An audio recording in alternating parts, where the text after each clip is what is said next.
Live, and we are live. That's right. What is going on, everyone? It is Monday, May 29th, already the end of another month. And here we are back for another edition of our online open mic, something I like to call the online open mic. Sorry, I had to mute myself. I've got another monitor to watch the show on the side, as well as respond to all the wonderful people tuning in on YouTube. That's right. So if you were waiting for us, sometimes people do that. Hello, welcome. If you're tuning in at some point later on and catching the replay, welcome. We love having you here.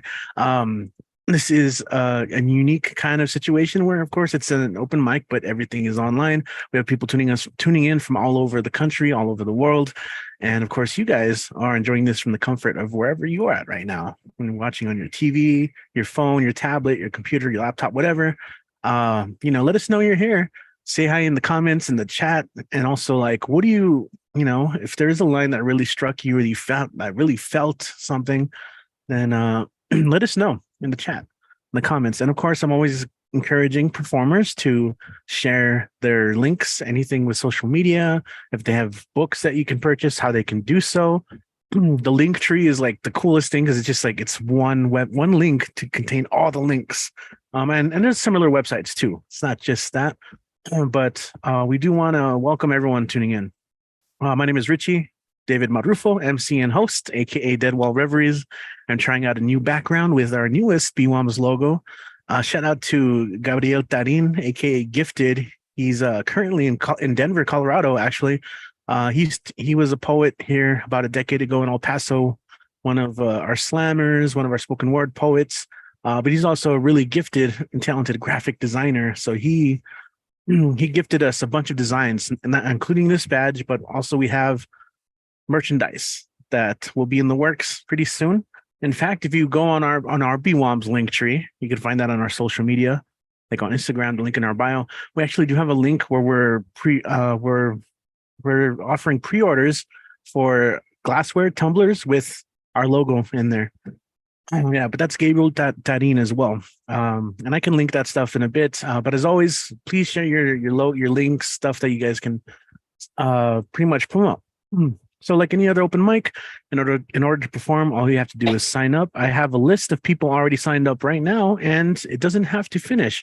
So while we are live, we do encourage people to still sign up. I will add a link. So a little bit as the show is going on, if you check the description, you should find it there.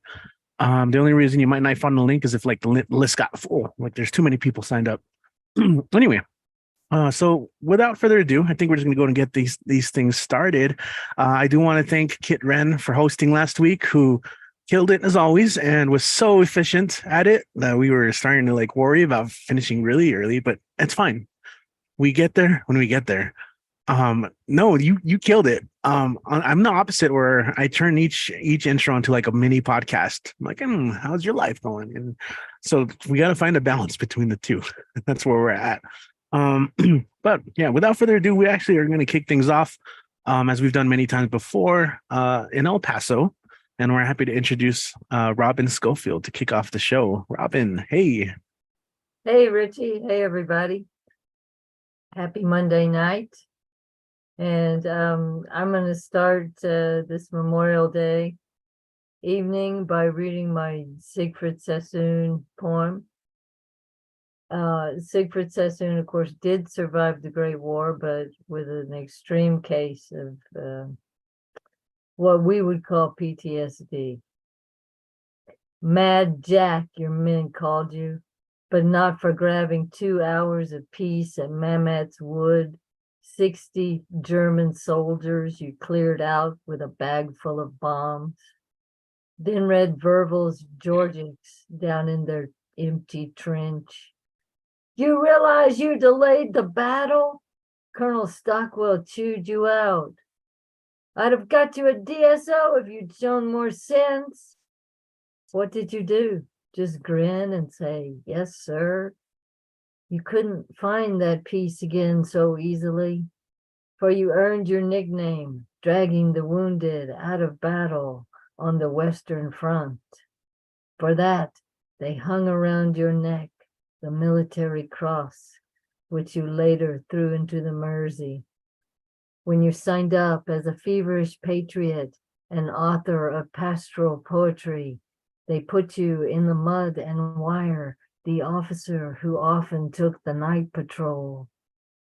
3 years later, after your soldier's declaration, you, shell-shocked, were charged with treason, and only Robert Graves and a diagnosis of neurasthenia saved you from court-martial. You lived to write the poems that harbored no truth unfitting about trench warfare. A young captain, old, still a cricket player, you never gave up your reckless driving. And now I want to read a couple of poems of Isaac Rosenberg, who is one of the lesser known World War I poets of England. And he was a Jewish man, and he didn't make it back. He died in 1918. And this is called Break of Day in the Trenches. The darkness crumbles away. It is the same old druid time as ever. Only a live thing leaps my hand, a queer sardonic rat, as I pull the parapet's poppy to stick behind my ear. Droll rat, they would shoot you if they knew your cosmopolitan sympathies. Now you have touched this English hand, you will do the same to a German soon, no doubt, if it be your pleasure to cross the sleeping green between. It seems you inwardly grin as you pass, strong eyes, fine limbs, haughty athletes, less chance than you for life, bonds to the whims of murder, sprawled in the bowels of the earth, the torn fields of France. What do you see in our eyes at the shrieking iron and flame, hurled through still heavens? What quaver, what heart aghast? Poppies whose roots are in man's veins drop and are ever dropping. But mine in my ear is safe, just a little white with the dust.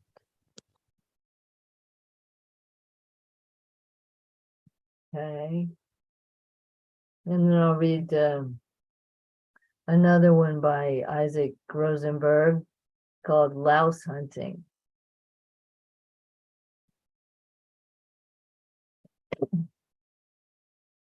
Nudes, stark and glistening, yelling in lurid glee, grinning faces and raging limbs whirl over the floor one fire. For a shirt verminously busy, yon soldier tore from his throat with oaths Godhead might shrink at, but not the lice. And soon the shirt was aflare over the candle he'd lit while we lay. Then we all sprang up and stripped to hunt the verminous brood. Soon, like a demon's pantomime, the place was raging. See the silhouettes agape, see the gibbering shadows mixed with the battled arms on the wall. See gargantuan hooked fingers pluck in supreme flesh to smutch supreme littleness. See the merry limbs in hot highland fling, because some wizard vermin charmed from the quiet this revel when our ears were half lulled by the dark music blown from sleep's trumpet. Yeah, so that's quite the scene. And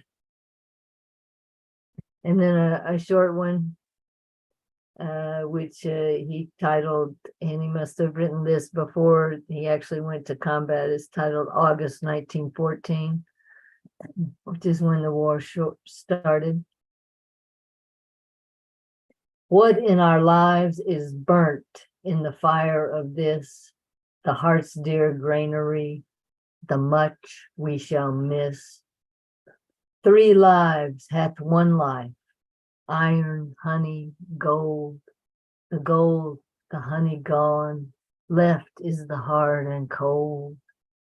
Iron are our lives, molten right through our youth, a burnt space through ripe fields, a fair mouth's broken tooth. So that's some Isaac Rosenberg for you. A great poet who did not survive the war. So there's only a little bit of Isaac Rosenberg left. As for me, I have a new book coming out. You can find me on Facebook.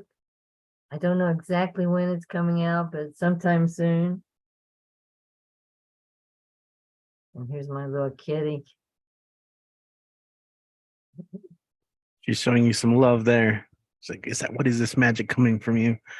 Awesome. Thank you, Robin. Definitely look forward to that. And if people want to be kept up to date to see more about that release, should we just tune in here next Monday, or how can they follow you online as well if they wish? Oh, absolutely. They can follow me on Facebook. I'm sure I'll be announcing it the minute Maria gets back to me. I'll get back to everybody.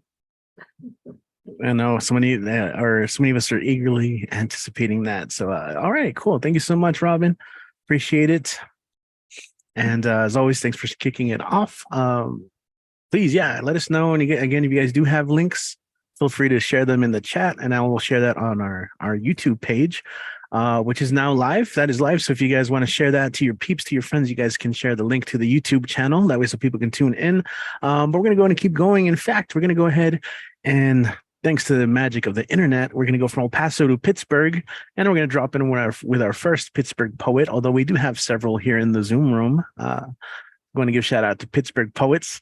Let's go ahead and welcome to the stage and back to the show. Let's hear it for Vale Larkin. Hey, Vale. Hi. Just put my links up in chat. Oh, and now I have a window on my window. There I go. Can you hear me? Yes. Cool. Thanks. Okay, well,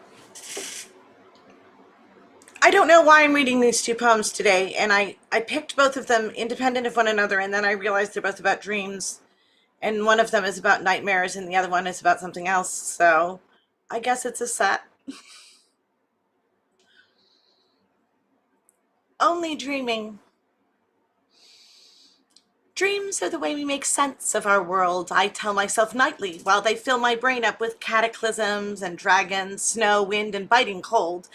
Because as for me, I say an ice is how we end, watching our world crumble under its weight, its woe, its fucking meaning. We've driven our planet to its limit, to its bleeding edge of broken promises, of broken children, battered love, the end of our compassion like it was an end of bread we threw out, carried away by birds whose voices remind us of what we once were before we shoot them down with poison air. When we avoid lead, which is nearly never, oh how we love guns. Bring them to church, to school, to grocery stores and office buildings, into parties, out to parks, and there, in the hands of broken children, they are bringing us all down with them, blood first. They say that children are in danger. 25% of girls are raped while in childhood. 20% of boys are raped while in childhood. 70% of child rape is committed by fathers and stepfathers of victims. 3% of men are estimated to be sexual predators. White men make up the vast majority of rapists. They say the children are in danger, but they're pointing at that man, that stranger, and they're saying he's the one to watch, and her, the one with the dress and the painted nails and the long stride that means she's making herself up, they say, and they're saying the big threat is grown-ups letting children decide whether dresses are fun or not. Please, what they really need now is less fun, right? With the guns and the planet going and the fucking meaning of it all. And this is why I don't wonder why I can only dream in nightmares now.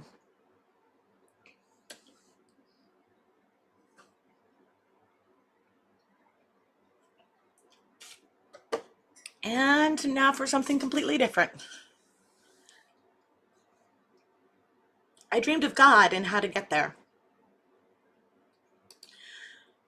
I dreamed of God in the corner, I dreamed the nights come and God is crying quiet as God can, because this is the time, this ravenous hour, when God's light goes dim under the weight of all our reckless sinning. I dream of God in faces like the faces I see haunting all the corners of my mirrors. Here a parent, here a protector, here a child, and here frantic teeth and ripping voices in the frustration of God's justice. I dreamed God's voices are all our voices, the voices of our fellow tree creatures, stones, and the voices of the stone trees on scattered, gathered planets around so many stars, and the voices of the stars between them and their worlds. I dreamed we were one, within God, within us. Is this the way we burst from the mind of God? Our ignition, our dissociation, and our downfall from godness and grace. The breaking of God and God's mind into reality. And here it was, all in a bang. Life, strife, time, and turmoil. Everything that God's wisdom had warned God of, every shredded certainty scattered to the pieces peace was made of once, before the beginning, before the wait, the word. God, I dreamed, believes God's self to be a billion trillion sparks, light and darksome electric absences, and space stuff and void stuff, all scattered to a wilderness of being, moving, growing, changing, and there is no stillness and no unity here. We see ourselves as God's playthings or products, turning away from the essential nature of the elements. We flee God, sacred sphere, while we mourn all the brokenness of us. What does it mean to be fragmentary reflections of the infinite? Why does God feel closer when I focus on the fractals of a leaf? Predators, it must be, all the way down, we say, who so dimly see signs and wonders, fools in love with our own imaginations. Predators and prey, who feeds, who eats, and why both mean the same things twice. Nothing is created or destroyed. So, I love you all now, as I love our rock and tree creature world, and our singing sun, and the vein deep dreaming of God's joy, and how it will feel when we finally remember it.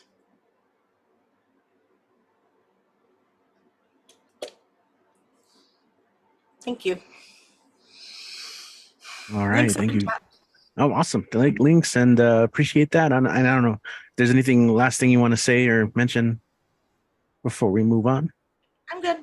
Oh, I have a feature this Wednesday with Great Weather for Media, 10-minute feature. Wednesday. I also have 2 more features coming up this weekend, but that's in chat.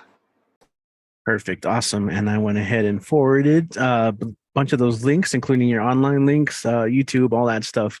So check that out. If you guys are on YouTube, just look in the live chat and it is there. Thank you, Vil Larkin, everyone. And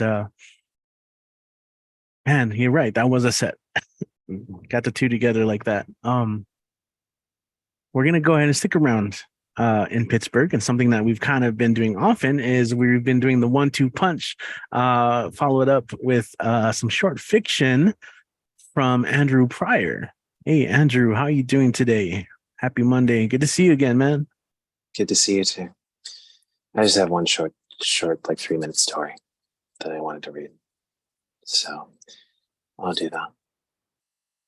It's called Nightcrawler. My 4 yellow eyes pierce the midnight darkness like sunbeams through soft soil. My silver scales clack against each other as I slither over the rooftop gutters and down the brick walls tarred with scribbly graffiti and tobacco juice. The thunder has stopped, and all down the alleyway and beyond I hear the clacking of other crawlers, eyes peeking around corners, bellies scraping low over concrete and wriggling through storm drains and potholes, searching for dryness and warmth, but not light. Never light. Light means shouts and grasping hands and death if you're lucky. I stay low and creep behind rain-washed trash cans, slow, threading a needle with my body, listening for footsteps, mouth sounds, a beer bottle smashing against the wall and raining down shards of glass. I hear none of these things. I stop behind a pile of black garbage bags, pungent with rotting scraps of potatoes. I settle against the ground, huff out my breath, and open the scales on my sides all at once.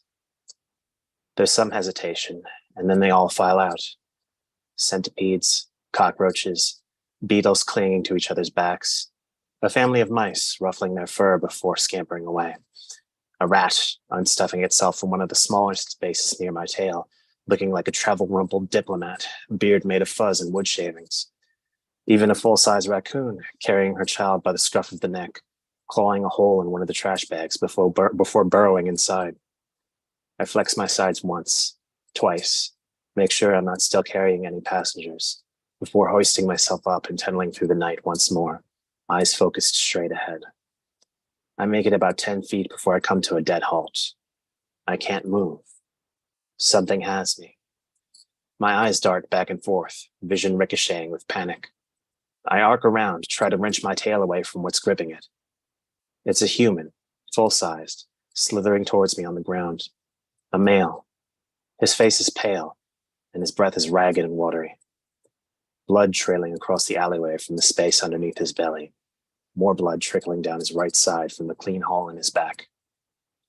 He's saying something, his sides billowing out with every word, but I can't understand what he's saying, and I just want him away from me. I writhe away, thrash my tail back and forth to escape him. His face pulls tight as he reaches into his pocket for a pen and a scrap of paper, scribbles something against the wet ground. I make a move to dart away, but he tightens his grip, finishes his scribbling, and jams the paper up underneath one of my scales, into me. As soon as he lets go, I am like lightning away from him. I flex my sides as I go, try to shake the paper loose, but it's wedged in there tight.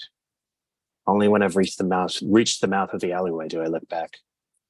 He's still there, head lolled to one side, looking right at me, eyes dull and soft as moldy cocktail onions. I shudder in revulsion. Humans. Disgusting creatures.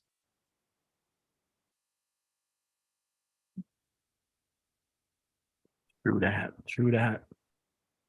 All right, Andrew. Thank you so much, man. Did you have any announcements or anything? No, not at the moment. I'm just kind of doing my own thing right now. But thank you. Yeah, for sure. No problem, man. As always, I'm glad you're here. Love your short fiction. In fact, I think if you haven't considered it, we got to definitely get you on recording some audio books, because people would love to hear more of that. You know what I'm saying? Yes. So if anyone's got the connect or or need it for your poems, hit them up. Thank you, Andrew. Appreciate it. All right, cool. We're still getting people here into the call. So if you guys, also, if you're watching on YouTube and do want to perform, I will post the link in just a moment so you can sign up. It is going to be on the YouTube live chat. It says BWOMS 52923. We got a couple of spots still open. So if you guys are interested in signing up to read or perform your work, you're more than welcome to. If not, you're in the right place if you just want to sit back and support. I also saw that Laura Lynette was trying to join, but she was joining the one from a couple weeks ago. So I'm going to make sure I can send her the right link. I'm sure some of you guys have her on Facebook as well. So if you could message her. But anyway, guys, we're going to keep going with the live show. Looking back to our list here, we're going to come back to the Mountain Time Zone. So was the quick Pittsburgh stop. I messed up. Pittsburgh pit stop. Two awesome writers. We're going to come back to the Mountain Time Zone and in Denver, where we're going to visit one and only someone very important to the scene. Let's hear it from Mike Sindler. What is up, Mike? How you doing, man? Yeah, I hope Laura does get here, because she's just been such a great addition here the last few weeks. Just love her stuff. I'll jump right in. lighthousewriters.org. Always doing great stuff. Lit Fest coming up June 9th through the 16th. I also I thought it's appropriate for today, where we talk about memorializing people from past wars. What's going on in the world right now? Last night, the Russians managed to bomb a hospital in Ukraine, and Chef Andre and his good folk at World Central Kitchen are doing all they can to get in there and try and feed the people who are suffering over there. And I just wanted to put that in if anybody does feel like, you feel like maybe throwing a couple bucks that way. And I know Richie's being really nice and putting that up on YouTube, and I appreciate the hell out of that. And also this, I'm going to just skip my poems tonight, and I'm just going to do 3. And I'm sort of going backwards in as far as the actual poets themselves. And this first one is by one of our great poet laureates. And she is just such a great page poet. And I just wanted to go ahead and put a link on here so you can actually see what this looks like on the page, because it's just so incredibly beautiful. You just like, oh my God, yeah, this is a poet. And it's Rita Dove, who I think many of us know and appreciate, but fantastic, fantastic. And this is called La Chapelle, 92nd Division, TED, September 1918. This lonely, beautiful word means church, and it is quiet here. The stone walls curve like slow water.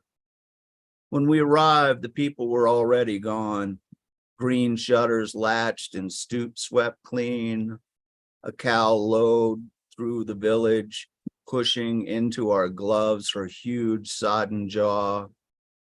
It's Sunday, and I'm standing on the bitter ridge of France overlooking the war. La Guerre is asleep. This morning, early on patrol, we slipped down through the mist and scent of burning wood chips. Somewhere someone was warm. Into Moyen-Monte, cloister of flushed brick and little river braiding its dark hair. Back home in Louisiana, the earth is red, but it suckles you until you can sing yourself grown. Here, even the wind has edges. Drizzle splintered around us. We stood on the arch bridge and thought for a moment of the dead we had left behind in the valley in the terrible noise. But I'm not sad. On the way back through the twigs, I glimpsed in a broken window box by the roadside mums, stunned lavenders and pinks dusted with soot. I am a little like them, heavy-headed, rough curls open to the rain. And this next one is by another poet laureate of the U.S., one of my absolute favorite poets, Gwendolyn Brooks, and it's called The Sonnet Ballad. Oh, mother, mother, where is happiness? They took my lover's tallness off to war, left me lamenting. Now I cannot guess what I can use an empty heart for. He won't be coming back here anymore. Someday the war will end, but oh, I knew when he went walking grandly out that door that my sweet love would have to be untrue, would have to be untrue, would have to court coquettish death, whose impudent and strained possessive arms and beauty of a sort can make a hard man hesitate and change. And he will be the one to stammer, yes. Oh, mother, mother, where is happiness? And this last one is by a guy who's much more famous for a big ass book about a big ass whale. You probably guessed I'm talking about Herman Melville. And it's called Shiloh, a Requiem. Skimming lightly, wheeling still, the swallows fly low over the field in clouded days, the forest field of Shiloh, over the field where April rain solaced the parched ones stretched in pain. through the pause of night that followed the Sunday fight around the church of Shiloh. A church so lone, the log built one that echoed to many a parting groan and natural prayer of dying foemen mingled there. Foemen at morn, but friends at eve, fame or country lease their care. What like a bullet can undeceive? But now they lie low, while over them the swallows skim, and all is hushed at Shiloh.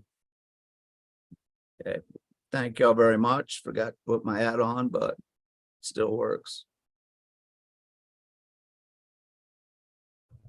Awesome. Thank you so much, Mike. And I did share that to the World Central Kitchen there on YouTube. So definitely please check out that link. Always thank you for sharing. All right, man. Thank you. Excellent, everyone. Go be on the lookout for more from him as well online. All right. Looking at the list here. By the way, we got some people still being added to the list. We're trying really hard to get everyone on at a decent time. Oh, we got 2 more that were just added. Awesome. So I'm gonna work on the list. I try my best to work on a variety of things, including preference, time zone, and then just time when they sign up. So we're going to go and keep going right now. We're going to go to New Jersey, where we have the Chameleon Poetic in the house, who was not hacked or not being having cloned. This is actually looking for a new Facebook. So that is her. Terry Rose in the house. What is up, Terry? The Chameleon Poetic. Make sure you're here.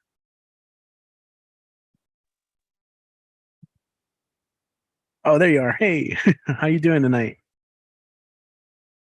I think you're muted, actually. Myself, okay. I was watching some documentary earlier on UFOs and how that's sort of becoming like a thing again, where people are posting a lot of this like stuff, like they've seen things and they have pictures of things and the government knows things and they're not telling us. And I watched a movie about storming Area 51 and then they storm it and nothing happens. It's kind of anticlimactic movie. So I actually I had some other pieces about it somewhere in one of my notebooks, but I started to write another piece about this. So let me go grab that one. Okay. I'm not really done with it. I just started it. So there has been more talk lately of other life forms in the universe and physical evidence of them being here on Earth thousands of years ago. Shown in pictures on cave walls all over the globe, movies about storming Area 51 and sightings of aliens are mainstays on YouTube videos. Scientists have analyzed the DNA on some of the elongated skulls of Peru, only to determine that they are not made from human genealogy. The more that I read about these things, the more uneasy I feel. So I'm either, I have to keep on going with that, but I just started to write that. I'm trying to think. Here we go. Yeah, well, this is sort of not really related. Yeah. I'm in a place where I just popped that in. No related poem to it. Here it is. This one. I am not human. I am a non-life form that has replaced the humans who once inhabited the 4th planet from the sun. The Earthlings were analyzed and determined to be too barbaric life forms to continue to exist peacefully in the universe. They have ultimately exterminated themselves. As a member of the Watchers of all things in the universe, we were able to keep the planet Earth from exploding and destroying the surrounding solar systems. We will start a new species this time, one with robotic minds plugged into the galaxies with common goals of peaceful coexistence. Where my head is at lately, sorry. Sounds good to me. Same page. Oh, good. That's cool. Thanks for letting me read. Yeah, of course. And of course, how can people follow you online? It seems like you got a new Facebook, same Instagram. What else? What else is going on?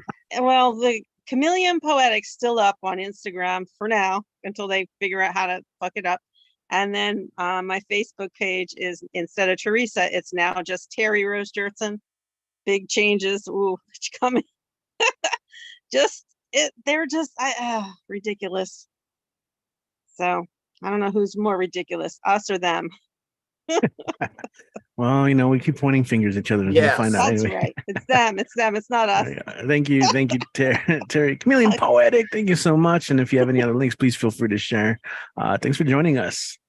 Yeah, and you took the stay-at-home open mic very literally. You look so comfy there. I would never be able to tune into a show like this in bed. I would be conked out easily. That's where it's been for me these days. If I just lie down a little bit, I'm out cold. Yeah, but right now that's why I got to hang out amongst the stars with all of you guys. Sorry, that was a cheesy thing I heard a principal say once.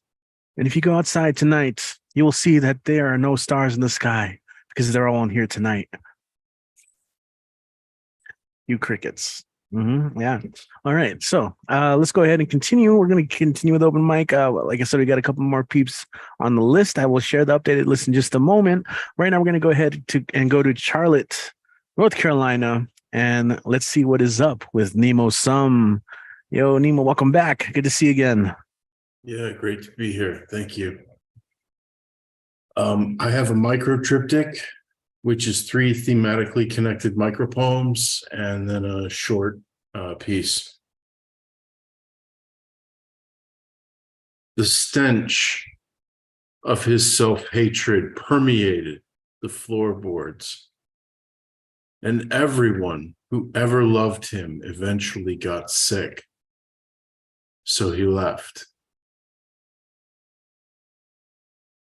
The phone rings, and it's separation anxiety.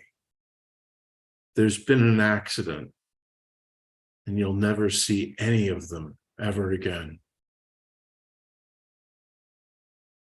Reborn, the garbage phoenix rummages through the charred remains of the previous selves, looking for bits and scraps to save. And then this poem is called Lost. Lately, I can't find my words. They used to come so easily that I could choose the perfect ones. I get others' words stuck in my head, songs and slogans, their sing-song simplicity stuck on repeat, saying nothing, over and over, but my own are missing. The other day, my doctor asked if I felt afraid. I tried to explain that I have an urgent need to not be wrong anymore, that I feel unbearable. But he just nodded and we moved along. Abandonment runs in my family. My people don't say goodbye when they leave. And perhaps that's because they don't have the words. So maybe I am afraid. Maybe I don't know what I'll do when the next big wave hits. Maybe I feel like my determination is waning.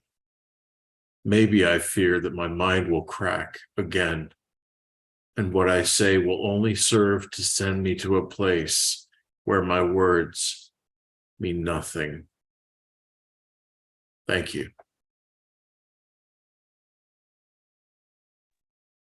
All right. Hey, thank you so much. We got people clapping on our little rectangles up here.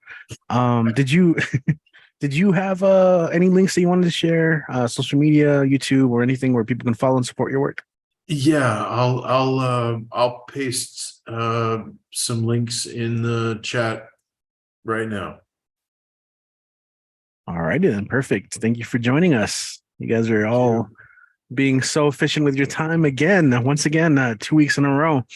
We're burning through the list. Not complaining. This is great. Happy Monday, everyone. We do this every single Monday. So if you're watching right now and you want to be a part of this, you're more than welcome to join us. All you have to do is sign up. We do have a link to sign up, usually on our social media. So if you haven't already, you can find us online, Barbed Wire Open Mic.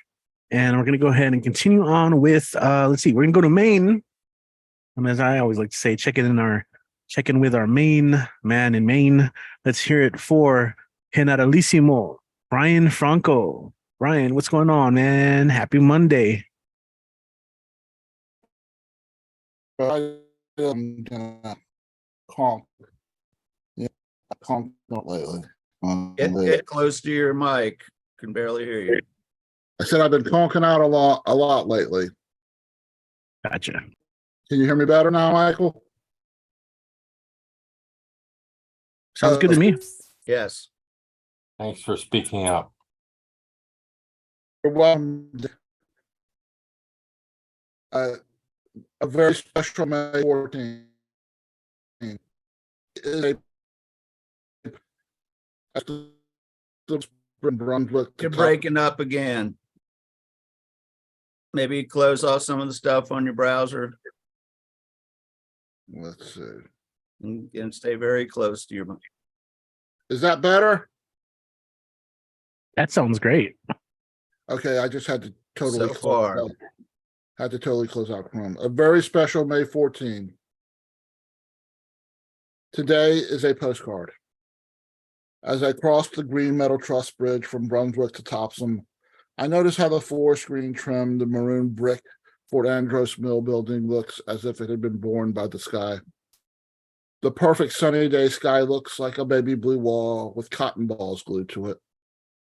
Where the dam empties rapids into the mighty Androscoggin, seagulls are gliding over its current as if they are posing for a non-existent photographer. The tops of every leaf on every tree I pass shimmer and glimmer in the sun as if they are taffeta on a gown worn by a movie star destined to be named Best Dress after an award show, while they cast shadows upon the soft shag carpeting swaths of green grass where their trees reside. This state of Maine mid-May day is a temperate 73 degrees with an ever so slight breeze that brushes across my cheeks as if I were being kissed by an angel. I were being kissed by an angel, we're being kissed by an angel, being kissed by an angel. And whilst driving into the Target parking lot for my overpriced doctor-prescribed chemical drugs, I believe that when I exit my car, the asphalt will transform into a field of dandelions in full fluff, orange jewelweed, and Queen Anne's lace, because I refuse to allow today to cease being a postcard. And one more poem, which I wish to very much dedicate to my fellow Beardo Bards of the Bardo, Mr. Michael Sindler, who was last week named the Beat Poet Laureate of Colorado, and of course James Ince, who is the current Beat Poet Laureate of California. This is called Blame the Sun for the Rain. This rain, banging on my window pane, is messing with my brain, is making me feel something other than sane, or maybe not so plain. I feel like whooping like a whooping grain, whoop, whoop, whoop, or maybe chewing gum on a choo-choo train, traveling from the Cali coast to the coast of Maine. This rain, this early May state of Maine rain, drip, drip, dripping, drop, dropping, flipping and flopping like flip-flops, flipping and flopping all over the place, causing cucumbers and tomatoes to rise from the ground so we can make icy coldy gazpacho on sweltering hot, sunny July and August days, while thinking maybe we could use a little more rain that might drive us insane. But this rain is only water, pieces of clouds falling from the sky, pitter-pattering against spinning rooster weather vanes, pounding on roofs, clang, clang, clang, making us feel like we need to get out of the house, but we don't want to drive in it. But then again, it makes us hungry and no one wants to cook on a rainy day, so it teases us by becoming heavier, throwing lightning in the air, whips around a little wind, screams with thunder, but it decides to not stay, to move on and make its way to taunt someone else in some other place only after the sun pays. But the rain charges the sun when it needs to take itself a break. Thank you. Awesome. Thank you, Brian. And also, any upcoming news, events, announcements that you'd like to share with our beautiful people? No, I do not. Thank you. All righty then. Cool. Well, appreciate you. And I do want to announce for everyone watching on YouTube is that on your screen, it just says his name. But for us, over us here on Zoom, we get a wonderful picture of Krusty the Clown. Well, while he's reading those poems, you know, Mr. Krustovsky himself. So I just wanted to point that out because I know that on YouTube, people's profile pictures don't show up. For some reason, it doesn't translate. It doesn't show up. It just says your name, which I feel like Zoom should have fixed at some point or changed. But anyway, that's not your problem. Go check out Generalissimo Franco. He's got his book out as well. And, you know, we've featured in the past. You can find links, all past shows. You can find all those links as well. But we're going to go ahead and continue, and we're going to go to Luz, Delaware. We have another returning performer. I think it's been a while, though, since he's been here to the show, so it's always great when we get a returner. Robert is a writer and graphic artist who writes in English, French, Hebrew, Japanese, and Italian. Let's go ahead and welcome to the stage Robert Fleming. Welcome back, my friend. Happy Monday. Thank you. I'd like to also share something Robin said at the beginning about soldiers who have contributed to the literary field.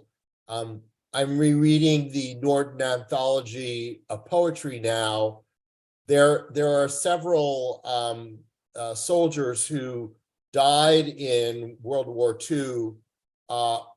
Most of them were between the ages of 20 and 25, and their poetry was retrieved from the battlefield and included in the Norton Anthology. Most of the soldiers were young and had not had any publications. But I was aware of that when rereading it, and I'm going to share some of my graphics about military.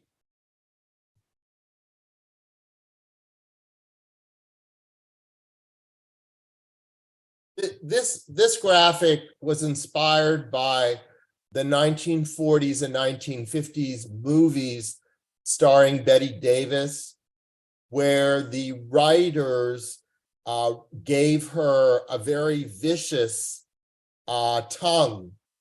And my inspiration was trying to write something that Betty Davis would say in a very vicious way.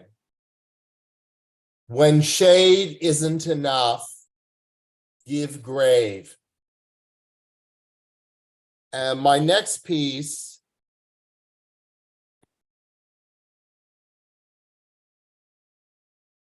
is called Christmas Wars, and it'll be coming out in Devil's Party Press Instant Noodles around December.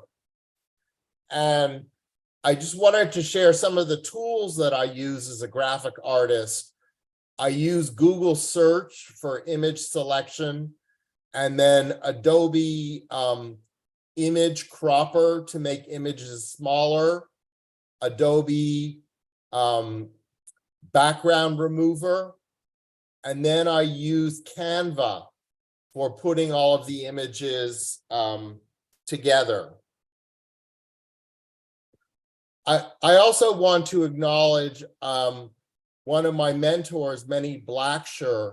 In the spring of this year, I did an internship with the Horror Writers Association, and he was my mentor. This was one of the poems that Manny helped me with, which I submitted to the Horror Writers Anthology. People who say poppies are evil are evil. Soldiers' blood's red poppy sap. Veterans' retinas are yellow poppy black stamens. VA hospital bed sheets dust green pollen PTSD. Purple poppy petals appetize alkaloid diners, stroke and asphyxiate, constricted to their fatal battlegrounds. Where taps is sounded, a flag is folded and stowed. Remember, wear the black bloom on your left breast. Come Memorial Day, unpin from pink blossom.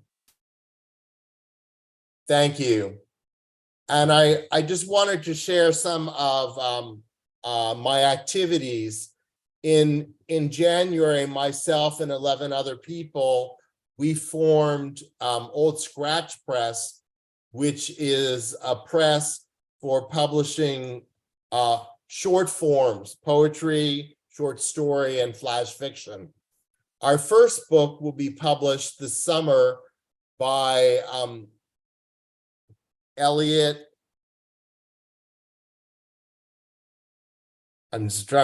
Ellis Elliott. Thank you. And her book will be nominated for the National Book Award in Poetry. And another one of our members, Anthony Doyle, was selected as the winner of Spill Words for last month. And myself and Morgan Dalloway both won awards for the Delaware Press Association last year.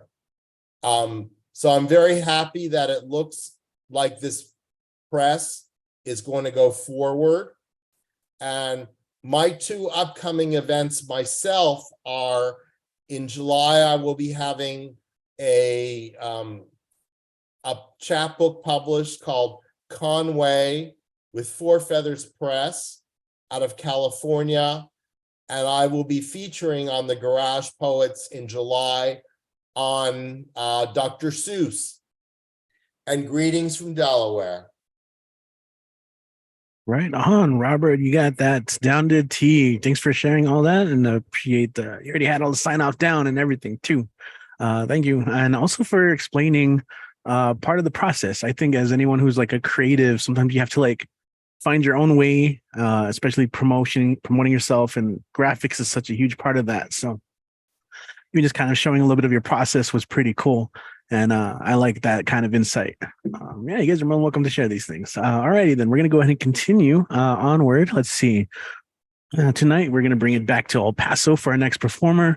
He has been making a checklist of all the things to get done, and he's been getting shit done. He's been such a help at these open mics, actually, not just the online ones, but at the in-person ones, El Paso BWOMS in El Paso. Honestly, instead of me taking like 3 or 4 trips to put stuff away, he helps out. He's like, all right, how can I carry it? He just puts like 3 backpacks around him and takes it out to my car, helps pack up, knows the process. And for the first time, got to host a show at Old Sheepdog. And that was really cool. He got to MC for the first time, and I just got to sit back and run sound. That was super fun. So I just want to extend my thanks as always to him, and let you guys know how important he's been to BWOMS since he's kind of been coming up to these, showing to these. So without further ado, let's go ahead and continue and bring up to the stage Fernando Antonio Montejano. What is up, man? How you doing today? Happy Monday. Hello, Richie. Happy Monday to you as well. I'm doing great. And how could I not be doing great with an introduction like that? Thank you. I appreciate it so much. Yeah, it's been a lot of fun actually getting to learn all the things that Richie does. And honestly, the biggest question that I have every single time is, how have you been doing this by yourself for so long? It is madness. That is a testament, if anything, a testament to how much love Richie puts into this. And honestly, I tried to say that too when I hosted before. I really tried to like let everybody know, like, you know, all the setup that we have for the all of the incredible stuff that we have for the Barbed Wire open mic series. It's insane, you know, from the lighting to the acoustics to the sound itself. The way that Richie goes out of his way to make sure that everybody feels like a professional on a big stage is just a labor of love that he does out of the kindness of his own heart. So I have been honored to be a part of it, and I'm trying to you know, push forward some of my own things there to help the open mic series continue to be super cool. So I've been the unofficial photographer, and I've been trying to give people promotional pics. I try to take as good pictures as I can, and I just throw the promotional pictures out there for them to use for whatever their artistic practice may be, because you know, I understand how hard it is being an artist coming up and not being able to have things that like that make you feel a little bit more professional, or that make you look more professional to people who might want to, you know, hire you for things. So I'm trying to do my best to in classic Richie honor. But yeah, I know it was Memorial Day. I wanted to I actually got some pretty good news today, so I wanted to celebrate something, but I didn't want to not I think focus on some aspect of that. I have my own opinions on the military, and they're not, you know, things that I think I need to sully anything with right now. But the piece that I decided that I wanted to read as a cover poem to start off, I've got two cover poems today, both a Memorial Day style poem. And then my actual set of poems is completely opposite of both of these topics. It's nothing similar whatsoever. So this first one is called, and some of you might know it actually. It is a song by Pink Floyd, written by Roger Waters, off of The Wall, which actually might be a little controversial right now. I don't know. I know he's been in some hot water for being anti-Semitic lately, but I was looking into it more, and apparently the only reason that he's anti-Semitic is because he uses imagery from The Wall, which was, you know, meant to be a statement on the far right fascist ideologies that churn people with broken minds onto them. And so he's not using any actually Nazi ideology. He's just using the hammers from the Wall imagery that he has, and that is too close. So, you know, it is hitting too close with certain European countries, and so they have claimed him anti-Semitic, even though he is the biggest opposer of war, and he's incredibly liberal, backs, you know, the Black Lives Matter movements very openly. He's very open against fascist regimes, against police. So I thought it was strange that I was hearing he was anti-Semitic, but after looking further into it, I think it makes more sense. But either way, this is a classic poem. It's actually about the death of his father, and one of the main reasons why he does not like war, why he's so opposed to it. It's called When the Tigers Broke Free. It was just before dawn, one miserable morning in Black 44, when the forward commander was told to sit tight, when he asked that his men be withdrawn. And the generals gave thanks as the other ranks held back the enemy tanks for a while, and the Anzio bridgehead was held for the price of a few hundred ordinary lives. And kind old King George sent mother a note when he'd heard that father was gone. It was, I recall, in the form of a scroll with a gold leaf adorned, and I found it one day in a drawer of old photographs hidden away. And my eyes still grow damp to remember His Majesty signed with his own rubber stamp. It was dark all around. There was frost in the ground when the tigers broke free. And no one survived from the Royal Fusiliers Company Z. They were all left behind, most of them dead, the rest of them dying. And that's how the High Command took my daddy from me. Thank you.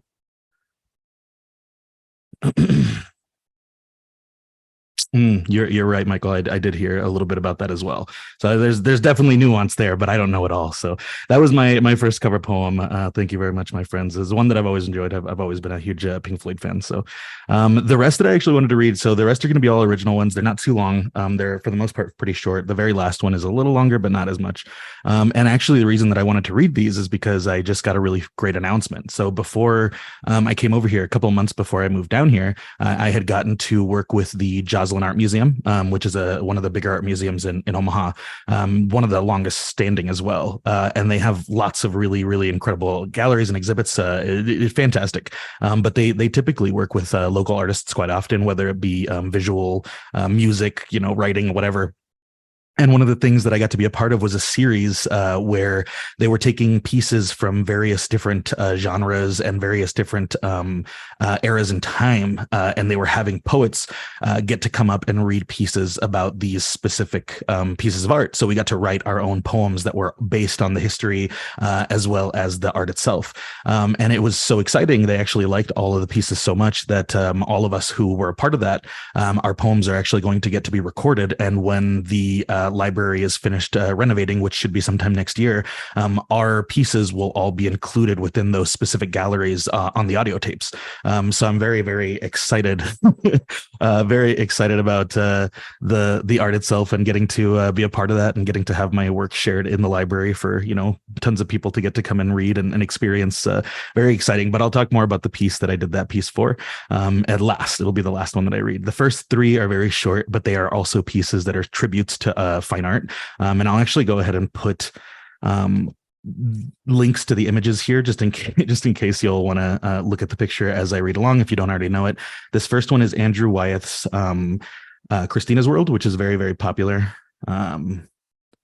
If you see it, you might know it, even if you don't know Andrew Wyeth or the painting itself. There's a good chance you might know the image. I know that when people look at it, the melancholy is sort of what they feel. It's very indicative of the color tone and the pattern, as well as like the sort of body shape when you look at Christina lying there looking at the house.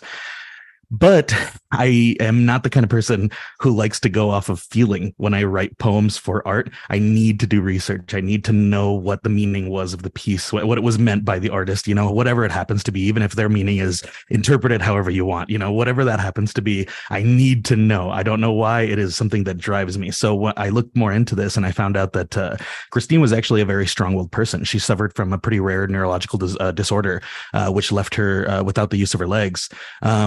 And so they actually asked her when she was at the hospital if she wanted a wheelchair. And she said no, because it would have kept her from being free to roam about her home the way that she wanted to. And Andrew Wyeth, when he actually came up with the idea for this picture, he was painting a different portrait entirely inside the house because he was friends with the family.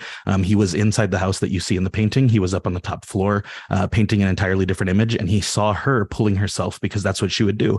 Anytime that she wanted to travel around the property, which was a home that they'd had for years and years and years, it was part of her family's home, and she loved it. She constantly wanted to be in this space, and she wanted to be able to travel it freely. So she would crawl, she would pull herself along the long grass. She would always just pull herself wherever she wanted to go. And at one point, he saw her with a basket of fruit in one hand and the other arm just, dragging herself along. So it was pretty exciting, I think, to read that and to see how inspired he was by her spirit. And then reading so many other pieces of poetry that were very melancholy and very sad, and they had this idea that Christina was like this broken person, and the image is dramatic, so absolutely, for sure, Mike, she had the strongest arms that you can imagine, could throw an apple for miles. But she was a really beautiful person from all the stuff that I got to read and listen to in Andrew Wyeth interviews. So this is what I came up with. This is To Wyeth with Love.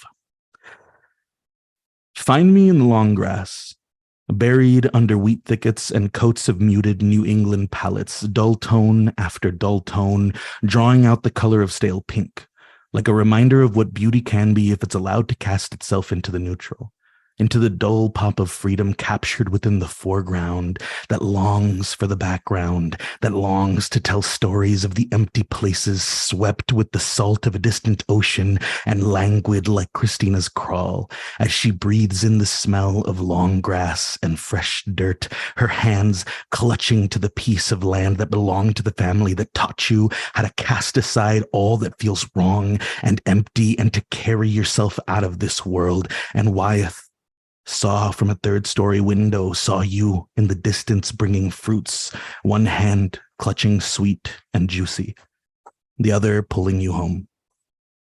Thank you. So the next piece that I had written a piece for was actually a Magritte piece, René Magritte, French.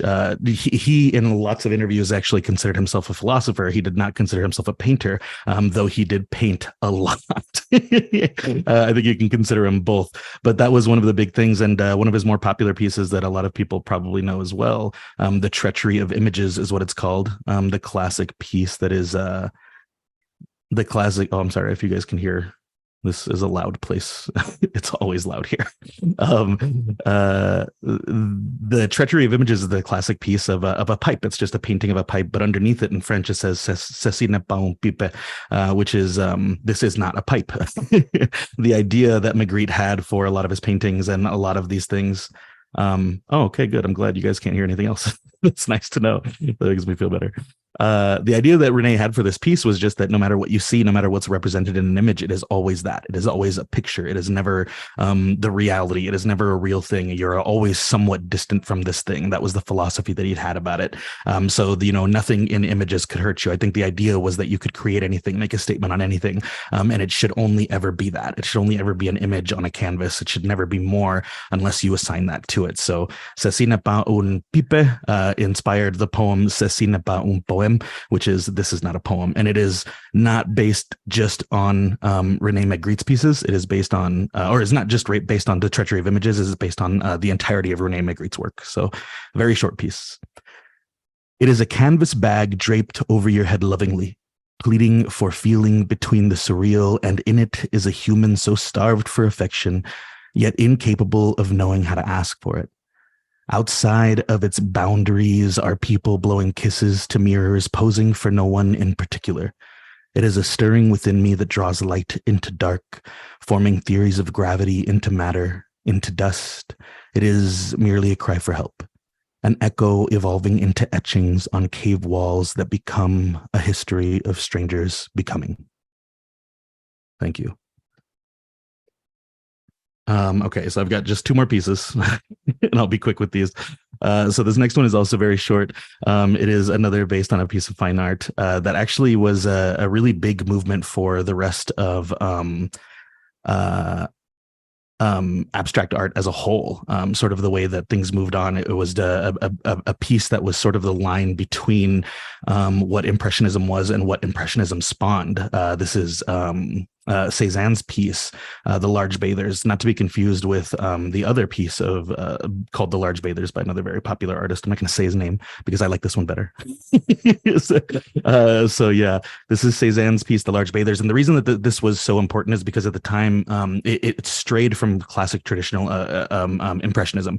The Impressionism is absolutely there and you can see it, but as you look closer, you can see the ways that the body is in the image start to sort of meld with each other. You can see that the idea of imagery was more to capture the detail and the light and the way that we sort of perceive things. But in this piece specifically, you can see the way that Cézanne started to allow these bodies to sort of morph into one, to be less a succinct image and to be more the idea of an image, to allow you to process those details on your own with your own mind. And one of the things that I always thought was beautiful was that a lot of painters who were, sort of inspired by this Impressionist movement and who went on, people like Pablo Picasso, who went on to create more abstract and cubist work and stuff like that, they specifically would cite this piece often as being sort of the catalyst into what moved them further. And specifically, Picasso talks about the figure in the very center. If you look at it, one of the things that artists always do is they use triangles to create depth in their paintings. Within that triangle, there's a little figure in the background behind the bathers. And a lot of the artists of the time used to believe that that was Cézanne, that he almost knew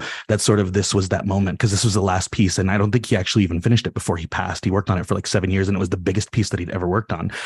So a lot of people like to believe that that's him back there, standing there sort of in the middle ground between the foreground itself being this new style of Impressionism that he was working through, and the background, if you look at it, being the classic Cézanne Impressionist style. And there's those two sort of styles that move forward. People like to believe that it was him standing there in between these two new styles, sort of watching as the movement grew. So this is the father of us all, because Picasso used to call Cézanne the father of us all, as speaking in the father of the abstract arts. Empty spaces clutter formless faces within the geometry you've crafted. Short brush strokes fold bodies into one another in a scene distant yet intimate. And buried in that frame is a deliberate chaos. Spontaneity labored over leisure, recalling a past of artists that continued to challenge the way anyone sees anything.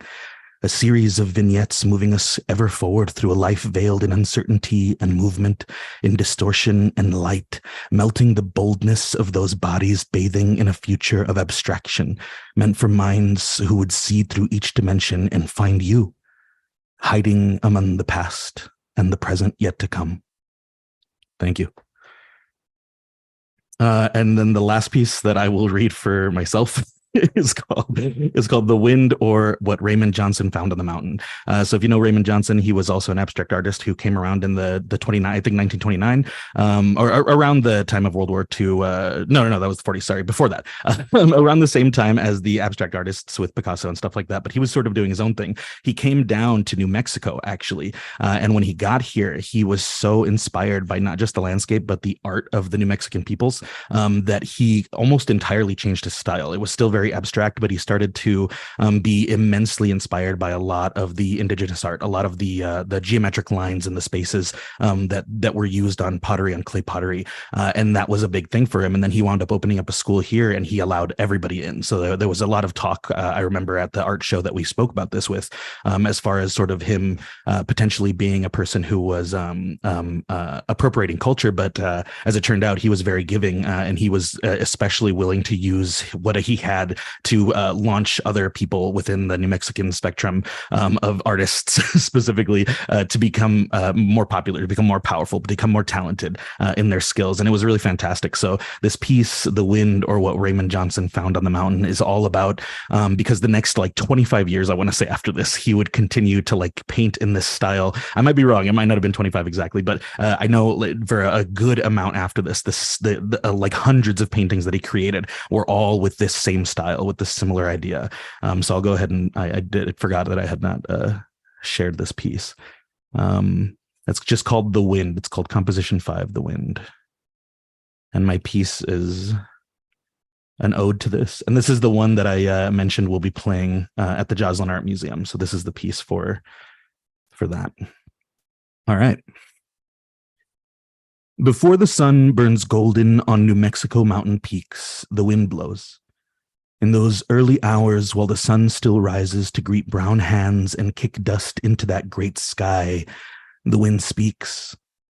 It tells stories of the great beings that swirl their hands over the landscape and create storms, create rain for desert pastures, and call lightning as winds clash with each other, those winds that speak as the early light begins to cast itself upon a vibrant beauty dulled by the extravagant chaos of torrential hydration, and the storm raged as the hands of Pueblo women found beauty in the stories of the wind.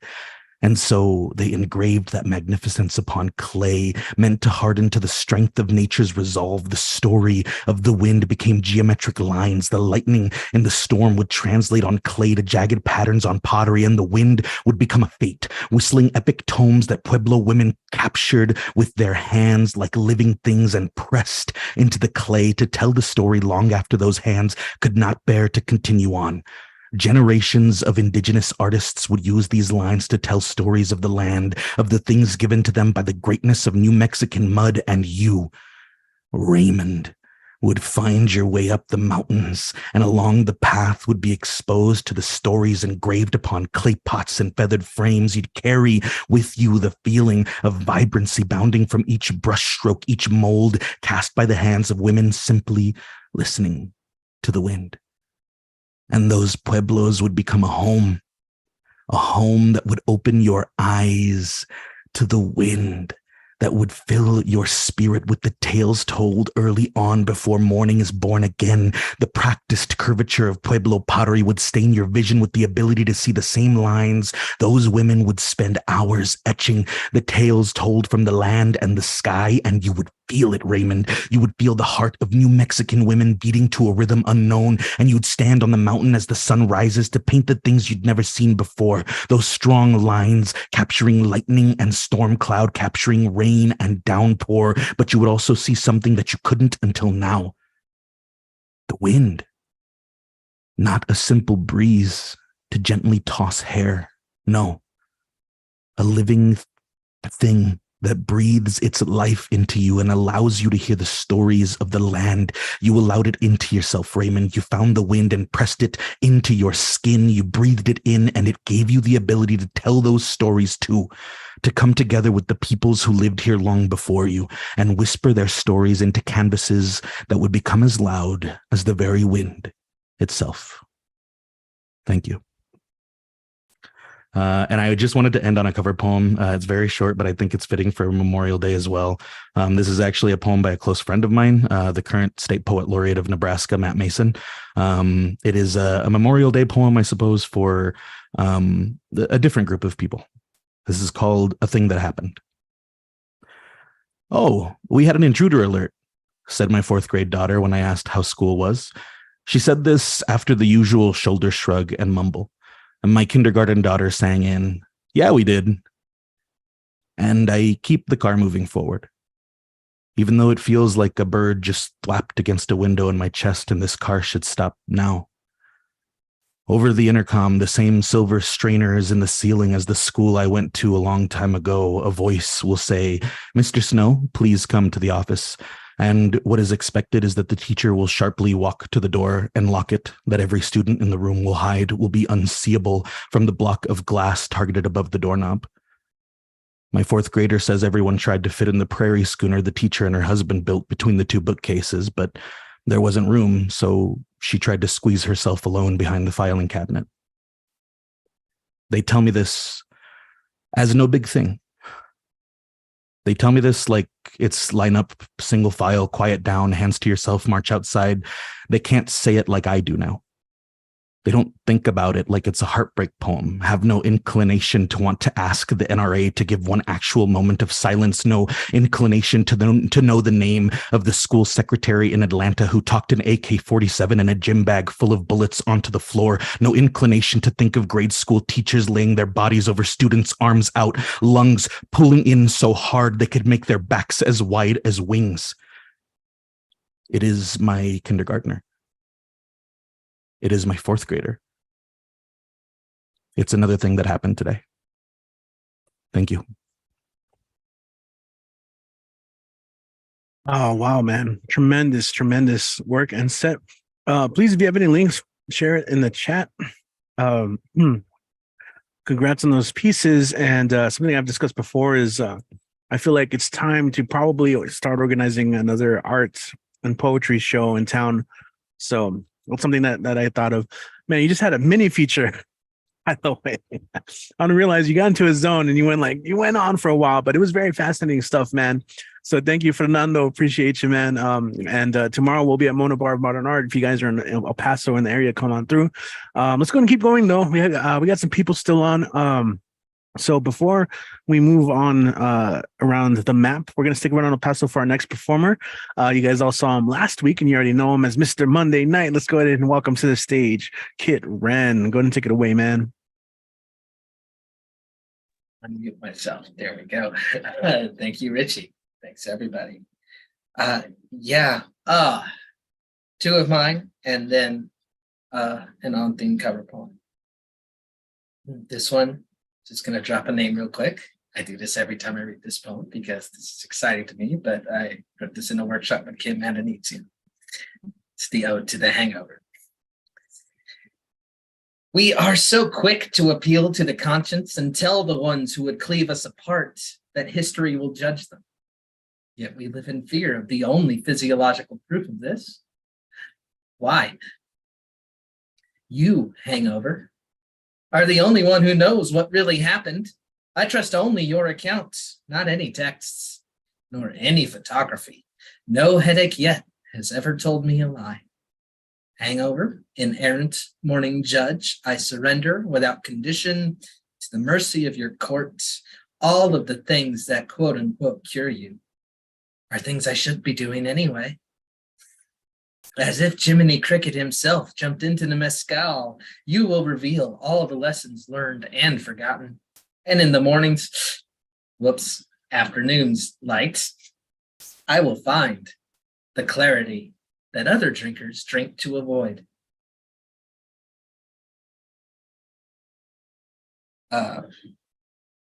This one's old. I haven't read it in a while, so let's take it out of the garage, see if it roars. I am not sure if writers have the power they claim. I think we must claim it to give us the motivation to finish and the bravado to force people to look. But we cannot control what people see when they look. At our best, we are comically explicit warning signs. It's ridiculous that we're needed at all. Please leave the swords in their display. Please do not feed the bears. Please. Come on. I read an interview with a park ranger who said, with the good humor of someone who truly loves their job, that the problem with dumpsters near campsites is that the smartest bear is better at spatial reasoning than the dumbest human. So it is with writing. The most graspable, immediate, bloodied pieces get carried away by bears to mean what the bears want. And the bears want only food. If it is intricate and sly and a completely fully realized world, both humans and bears will give up and try the next dumpster. Don't misunderstand me. I love this shit. I don't care if no one ever picks this lock. I am not about to quit and become a welder. It's good to write. It is necessary to write. I don't know about power, but there is purpose. There should be a record of our failures. There should be a vision of the future that leaches all the color out of the present. We should never be allowed to think that this was the best we could do. And for a cover poem, it's by the great Jewish poet Yehud. Pardon my pronunciation if I messed this up. Yehuda Amichai. This is his poem, Memorial Day for the War Dead. Memorial Day for the war dead. Add now the grief of all your losses to their grief, even of a woman that has left you. Mix sorrow with sorrow like time-saving history, which stacks holiday and sacrifice and mourning on one day for easy, convenient memory. Oh, sweet world soaked like bread in sweet milk for the terrible, toothless God. Behind all this, some great happiness is hiding. No use to weep inside and to scream outside. Behind all this, perhaps, some great happiness is hiding. Memorial Day.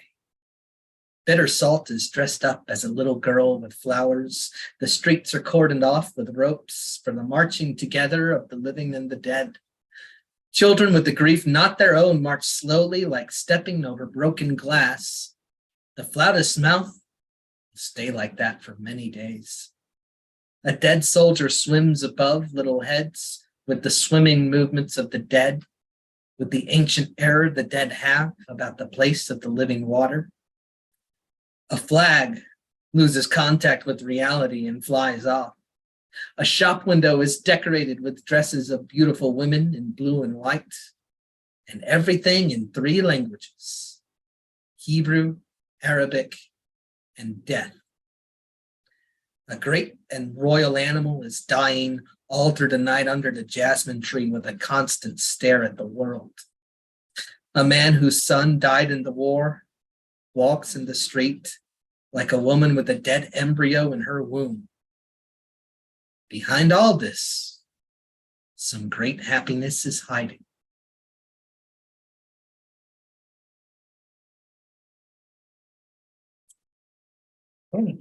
Get right into it.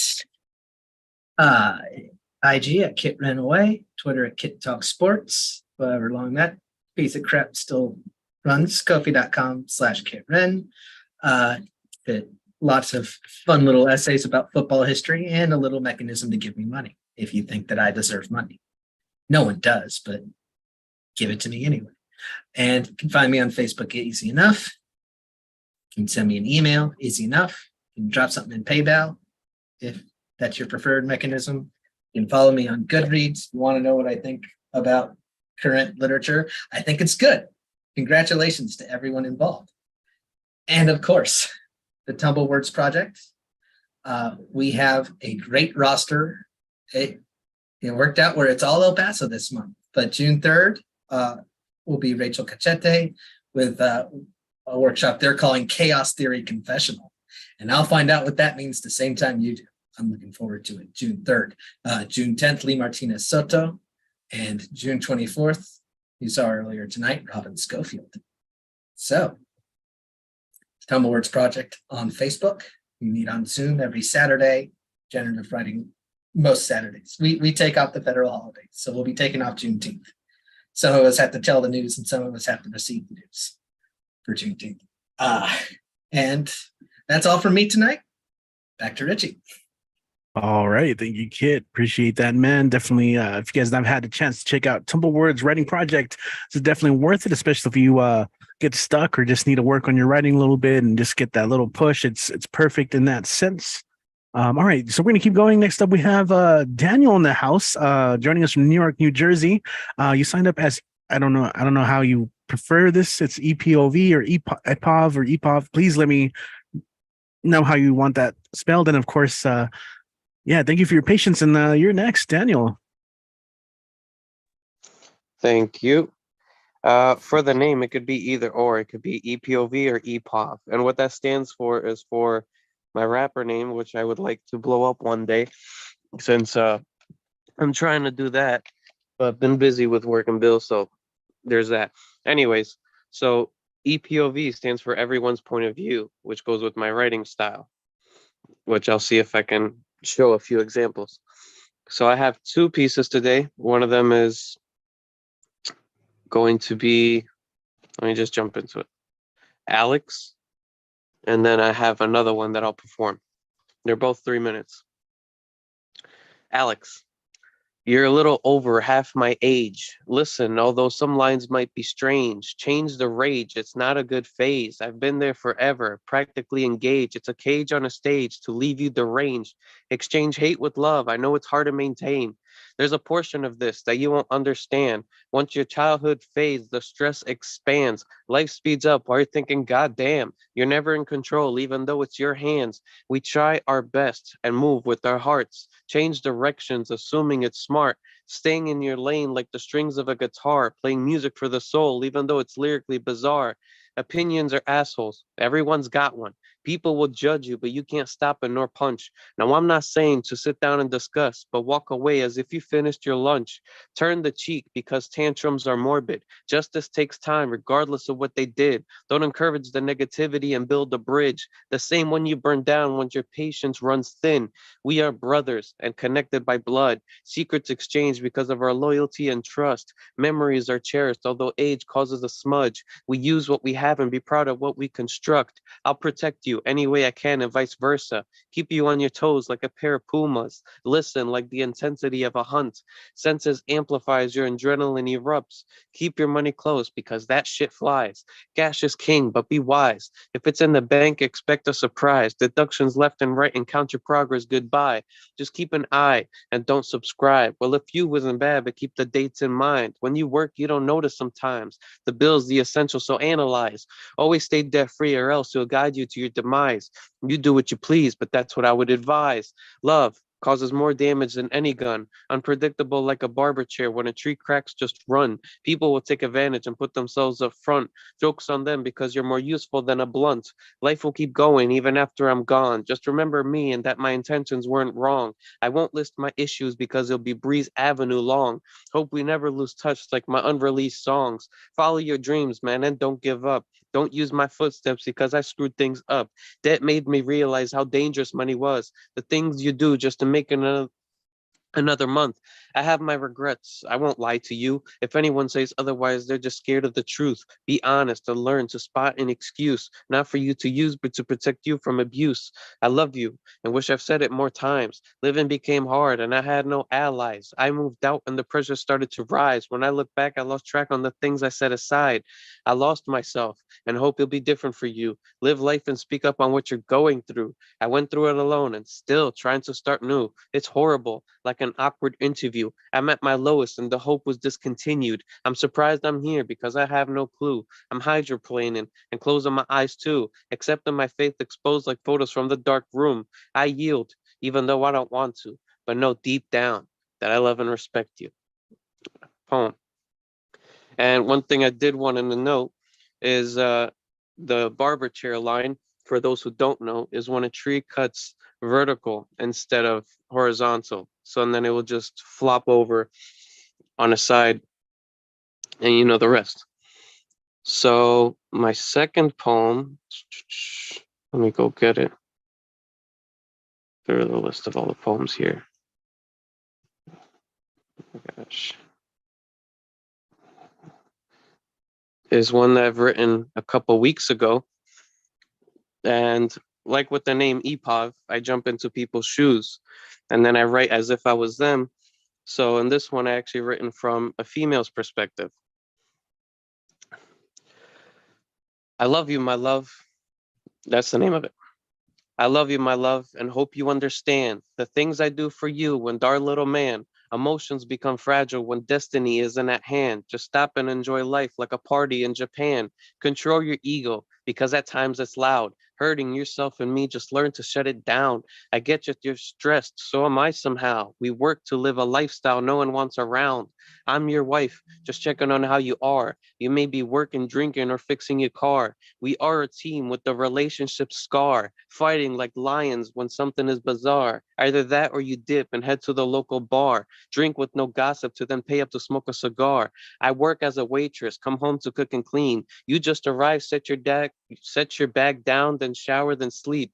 Forget to kiss and say, hey, honey, doesn't seem to interest you, my health or needs. Help at least. Check on Jason. Make sure he's good. Play or spark conversation. Throw some facts. Let him absorb some information. Let his mind fade from pain and be his salvation. Be a father and provide an explanation. Don't want to be mean, but parenting is not a one-person operation. I love you, my love, and hope you understand the things I do for you when dark little man. Emotions become fragile when happiness isn't at hand. Just stop and enjoy life like New Year's in France. Hey, baby, you on your way home? Dinner's ready. But I did not want to eat alone. I know that you don't answer much, but pick up the phone to listen to your voice because I'm sick of hearing my own. Just wanted to know if you're okay, if you're going to take time or coming right away. Don't drink out. I know it's Friday. Just come home. Jason has been waiting all day. Like David Cook, I'll leave the light on. I'll hang up. I was hoping you respond. I love you, my love, and drive safe. Times are tough and the world is filled with rage.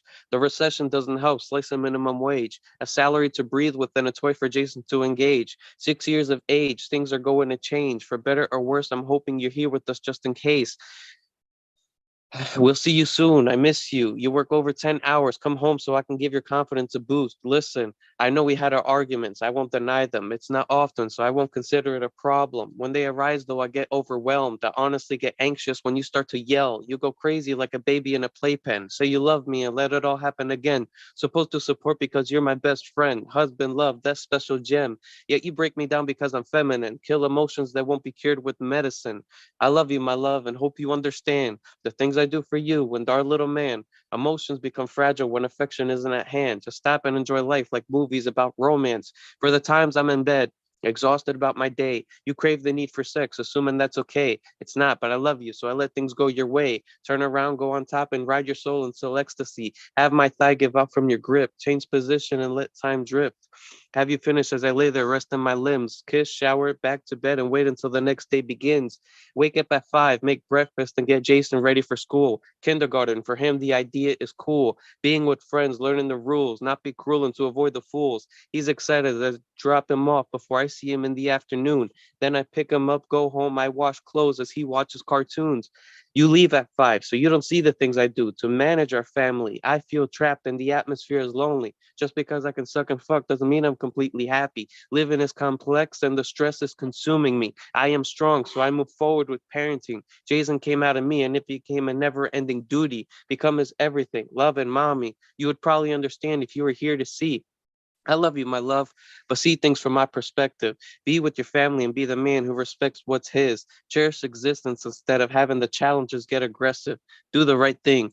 Be the father Jason expected. Thank you. And I did want to note, I will leave my information in a chat. I do have a book, which is my background, that's available on Amazon. And that's it. Thank you for having me here. Hey, Daniel, thanks for coming by. That is a really cool book title and cover. Looking forward to checking that out. And yeah, please share that link and I'll also forward that to YouTube. All right, everyone. Thanks for, I think this was your first time here, man. But I've heard you've read other places. So EPOV, EPOV, Daniel Fernandez. Cool, man. Out of New Jersey. Cool. All right. So we got a couple more peeps left. Just so you guys know what we're working with. Next up, we got Dane, followed by Laura Lynette, Ed Poetastic, Tesso Somok, and Dan to close out the show. But right now, we're going to go to San Francisco. You heard his name dropped earlier as a Beat Poet Laureate, San Francisco. Let's go ahead and welcome Dane Ince to the stage. Dane, what's going on, my friend? Good to see you again. Welcome back. Yeah, good to be here. Good to be here. I have 3 pieces, and I guess they're in some way related to today's holiday. This is the future, Flash Gordon. All that's left of Sappho's songs, some say nothing, just dust. Not different than professors cussing memories, vomit out loud couplets on the rusty, dented yellow school bus. Your starch plaid, pleated cotton dress saturated with the smell of wood smoke fire. I like you like a goddess over the altar of the Pacific. I like you in black. I like you on the patio veranda. Your visage steals my words, and I am lost and blank, staring at the zigzag bricks on the floor, wishing I could take your hand in mine. The picture shows me cold and gray, wishing we were walking down and away in silent seagull gliding fashion to seashore sand. You're playful in you playful in green dress and on playground, you in the corner of the shed holding baby donkey close melts me into a dream of tomorrow. But I wake up and I'm dead. Everywhere there is the terror, the old movies of war, broadcast to slipping chip implants just behind the tin flap, just behind the ears. Egads, what have we done? Gone and done, did it again. Quick, throw the parachute, throw out the parachutes.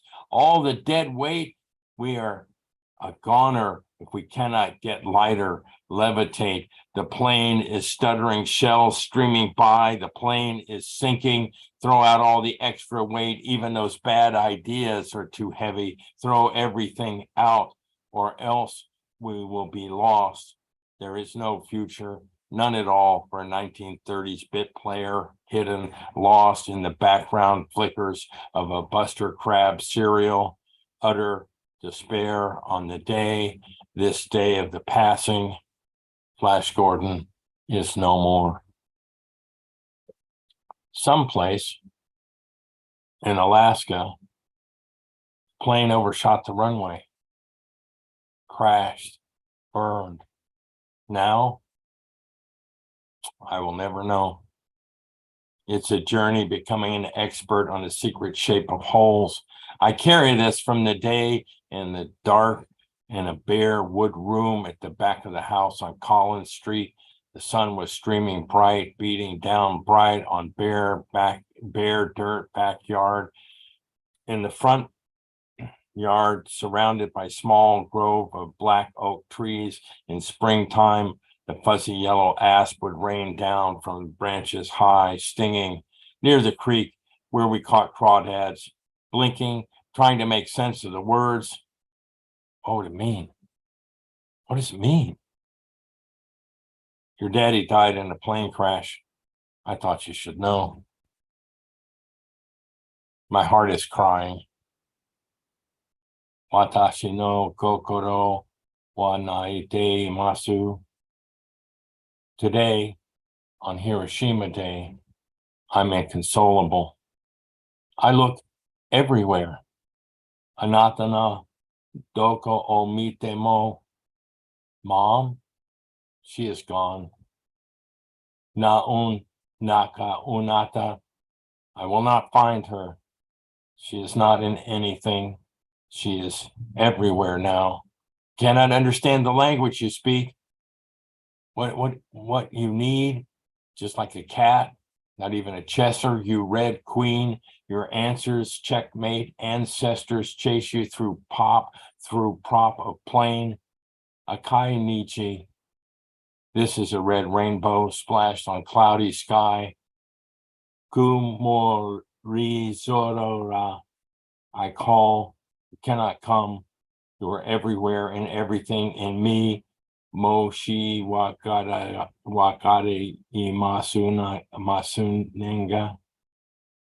At the top or the bottom, the well, same shadows. Look at the question left on your lips. Sepun, asking for a kiss, still and quiet.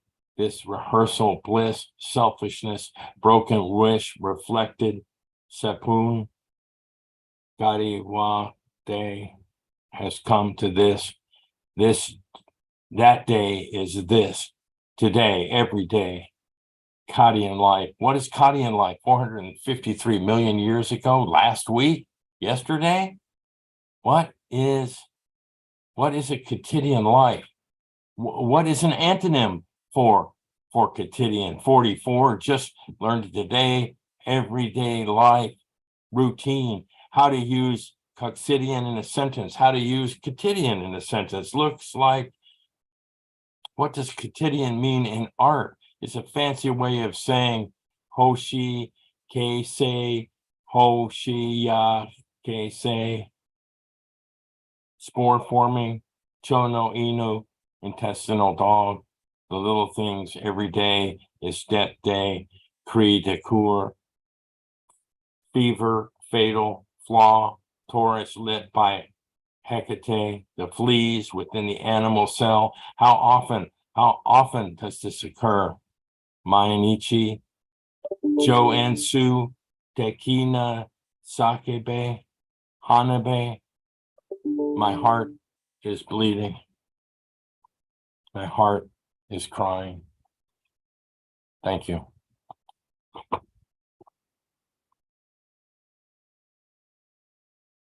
Well, I was accidentally muted, but I was saying awesome. Thank you, Dane. And is there any announcements really quick before we move on?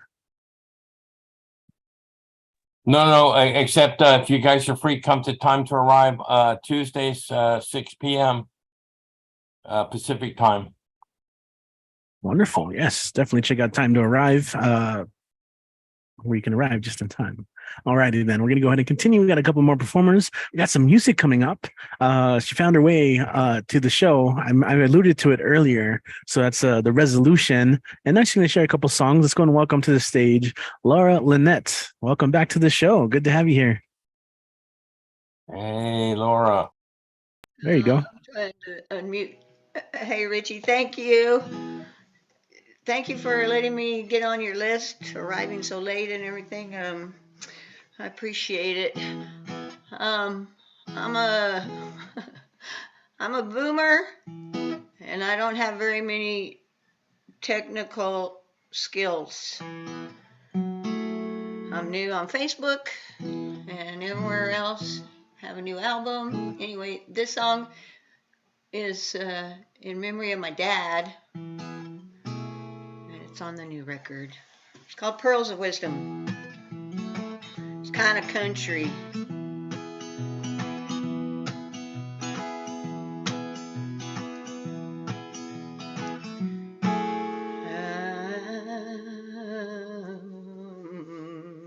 I'm gonna be there.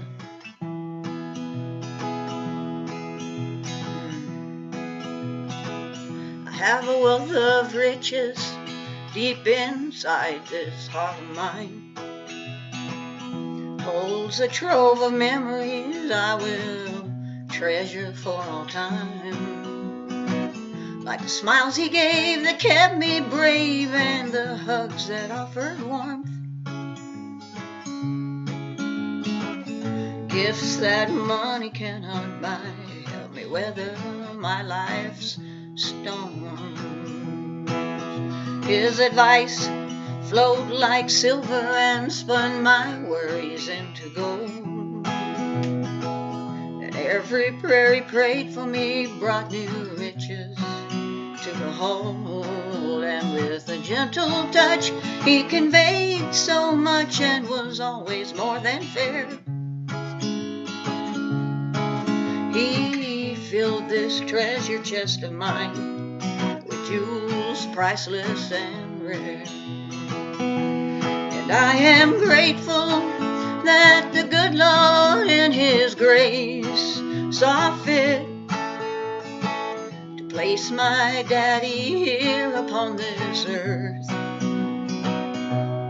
I have saved and polished up and cherished every single bit of the pearls of wisdom he has given me since birth.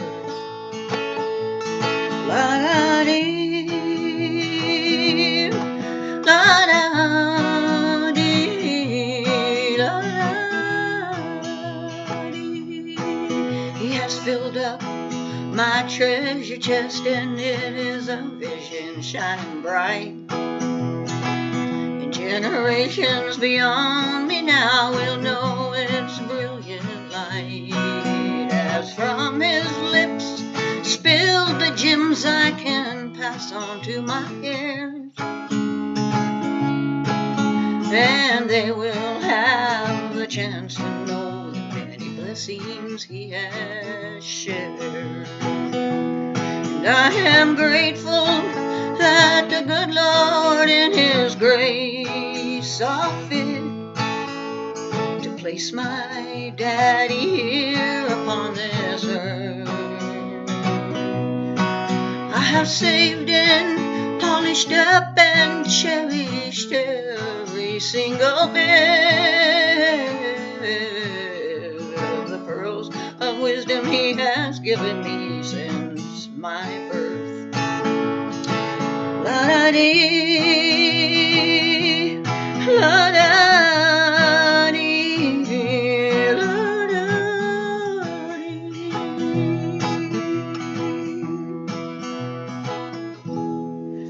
Pearls of wisdom. Thank you. Okay, so it's today is a day to remember. I thought that's why I played that song for you, and I'm gonna play this song. I wrote this song for a friend of mine. She did make it back home. However, her being called up to serve in Iraq, I thought was unfair because she had already been released from service and whatnot. And Rumsfeld, called up a bunch of people that were already freed. And anyway, this song came out of that time, and it's called Brave Face On.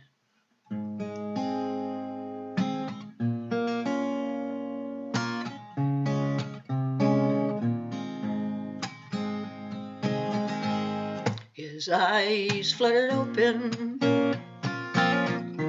bloodshot and crystal blue. It's been a long night in his bed all alone. His love for her was so strong, deep and true. But in the midnight hour, when he can't stop crying, he just wants her home. Her spitting image is 5 years old, and come next weekend, her little prince will be turning 8.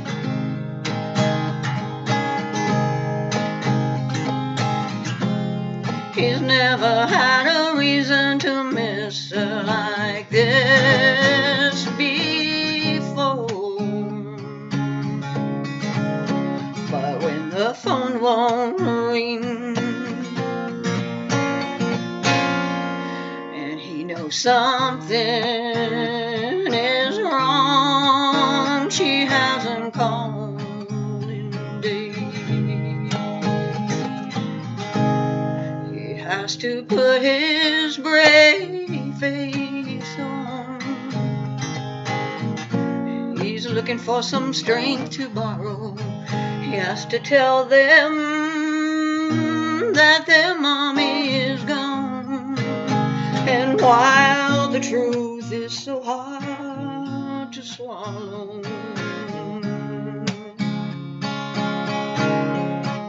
He has to put his brave face on.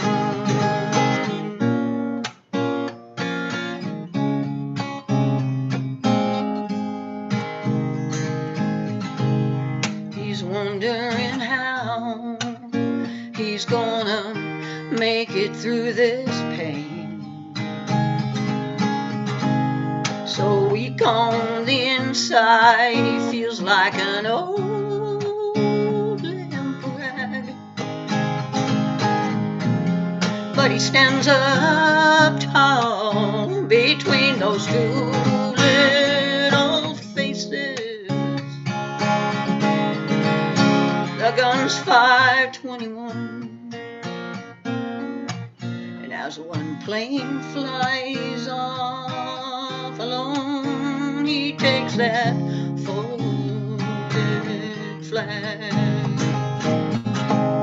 He has to put his brave face on. He's looking for some strength to borrow. He has to tell them that their mommy is gone. And while the truth is so hard to swallow, he has to put his brave face on. He has to put his brave face on. He's looking for some strength to borrow. He has to tell them that their mommy is gone. And while the truth is so hard to swallow,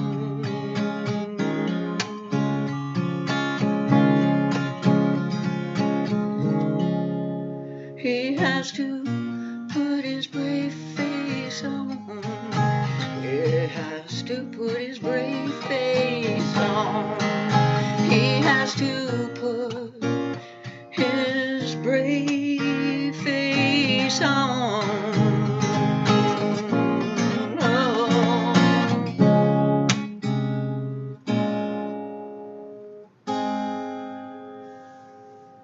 Brave face on. Thank you. It's just so unbelievably great. You know, you'll see in the chat what Fernando said, and I just can't agree more. I mean, your work is just spectacular. Thank you. Yeah. Thank you, guys. Thanks Thank for you, Laura. letting me go there. No, thank you for taking us there. I posted a link to your distribution of your CD, Oh, thank you. so people can listen to it on all those places. So I think it, because I know you have a SoundCloud and we've shared that, but now it's on Spotify, Apple Music, iTunes. Your album, right? The My Journey new Through. album, yes. I'm trying to get stuff out there. It's, yeah, I have a new thing, and you can find me on, here, I made this thing up. I'm just trying to have fun in my twilight years. I'm happy to be alive. I'm a cancer survivor and an ex-accountant, and music is my thing now. So, and poetry and friends like y'all. I appreciate all of you so much. Thank you. Thank you. Thanks, Richie. Awesome. Thank you, Thanks, Laura. Michael. Fernando. Thanks. I like the way you have cancer survivor and ex-accountant, like they're sort of equal there. Yeah. Well, it's funny. I was forced retired, when I got my diagnosis, because I couldn't show up to work all the time. And so I have to put that in there because that's what I have done for 40 something years anyway. Anyway, I Thank you for appreciate that. y'all. Thank you very, very much. And also, now that I have you on Facebook, I need to get back to you about maybe getting you some gigs in town, because we can make that happen. I went to quick story, real quick. Yeah. I know you're. I was in England making my new CD with a friend of mine because the guy that I was working with here bailed on me, and my friend said, "Come over here, we'll make it in my studio." So we did. We did a gig in London at this small little space, and I had a book for pre-orders, and these gals signed up and asked me to contact them if I would do a gig in TRC, New Mexico on the 26th of May, out of the blue. So I did that Friday and took my mom up there, and we had a blast. Lammy Band was were the girls, and it was just fantastic. So you never know how the universe is gonna like pull your stuff together. It was just fantastic. But gigs, yes, I'm available. Yeah, all right, cool. We'll be in touch now that I Thanks, have you Richie. there. Cool. Thank you, Laura. Awesome stuff. Amazing, amazing. You guys all heard it. Check out the link. I posted it on our YouTube as well as here on Zoom. And to continue, oh yeah, and there you go. Just had it again right there. But right now, let's go ahead and we're gonna go to Washington, DC, where we have Mr. Ed Poetastic, who's gonna share some poetry and a few jokes. Yeah, you already know what's up. Mr. Eddie P at the place to be. What's going on, Ed? Take it away, my friend. What's up, my brother? With another mother with words like thunder. Woo! Thank you for this wonderful Memorial Day with everyone wonderful singing and wordplay. Woo! My name is Ed Potastic, feeling fantastic. Please get a time to control my rhyme for all you feel sublime.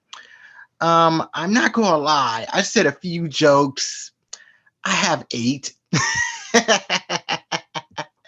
So let's not make everyone wait. All right. First joke is, why don't skeletons fight each other?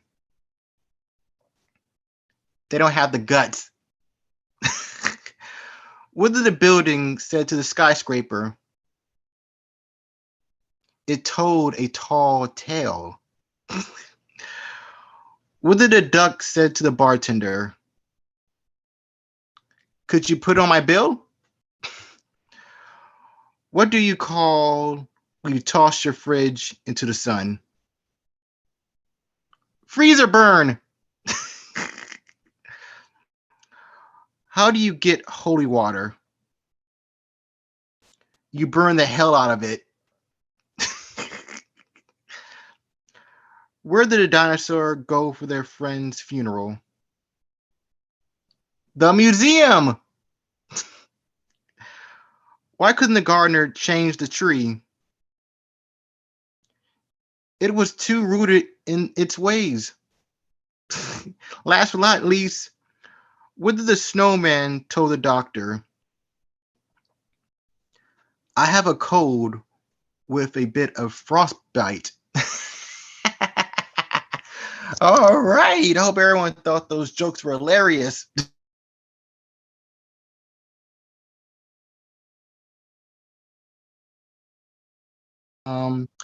The bullets of war. How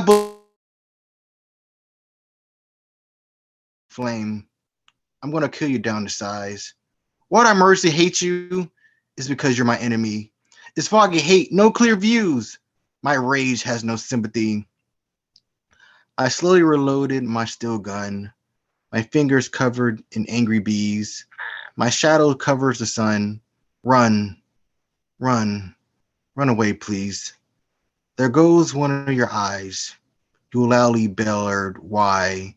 You fall, but your blood rise. You kept going. I whimpered with a sigh.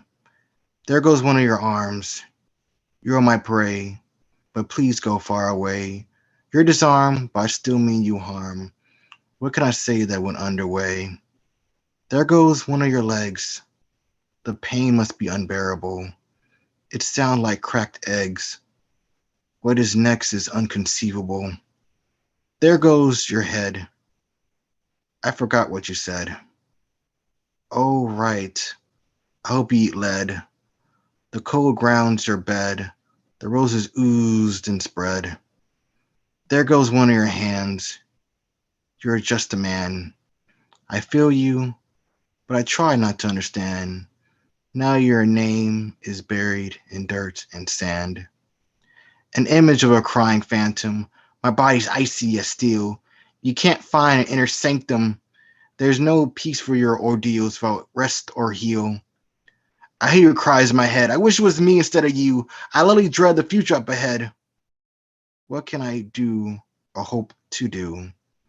There are no winners in wars, more losses and no gains. There are no restorations or scores. Please, no more pain or lifeless remains. Do I really need to explain? Thank you.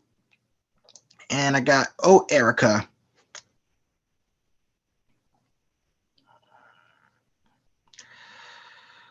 Oh, Erica, why are you in so much pain in these chains? You're not just free, but bound on your knees. People advertise your image in so many stages. It's really sad because you were never so ironclad. The founding fathers sending all to the slaughter. The extremists spreading hate throughout your state. The rich love to be greedy by ignoring the needy. The crooked cops love to go pop, pop, pop. The poor victims being tagged in the system. The old crimes lost in the passing of new times. The wars of what the fuck are we fighting for? The pandemic that's kind of sort of raging havoc. The golden fools being used as mindless tools. The flash reporters preaching everything but order. The social media bug hiding compassion under the rug. The worshippers of green causing the crime scenes. The innocent in cages watching anarchy rages. The vending machines cast away some humanity. The noisy guns seem to avoid the trial runs. The pleas of Mother Nature in blazing labor. The global warming clouds bring so loud. The deep drills paying the bills yet slowly kills. The few spoiling themselves yet don't indulge on the bookshelves. Erica, you're everything but red, white, and blue. But what the fuck have they done to you? You're not a girl of opportunity, but an old woman with bags of pity. Oh, Erica, it's not your fault for thought. You're only the victim of global assault. And here's another one.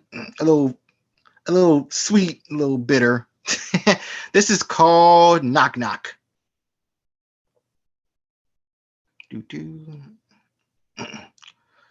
Knock knock. Who, what, when, where? Knock knock. Who's there? Knock knock. Should I care? Knock knock. Do I dare? Knock knock.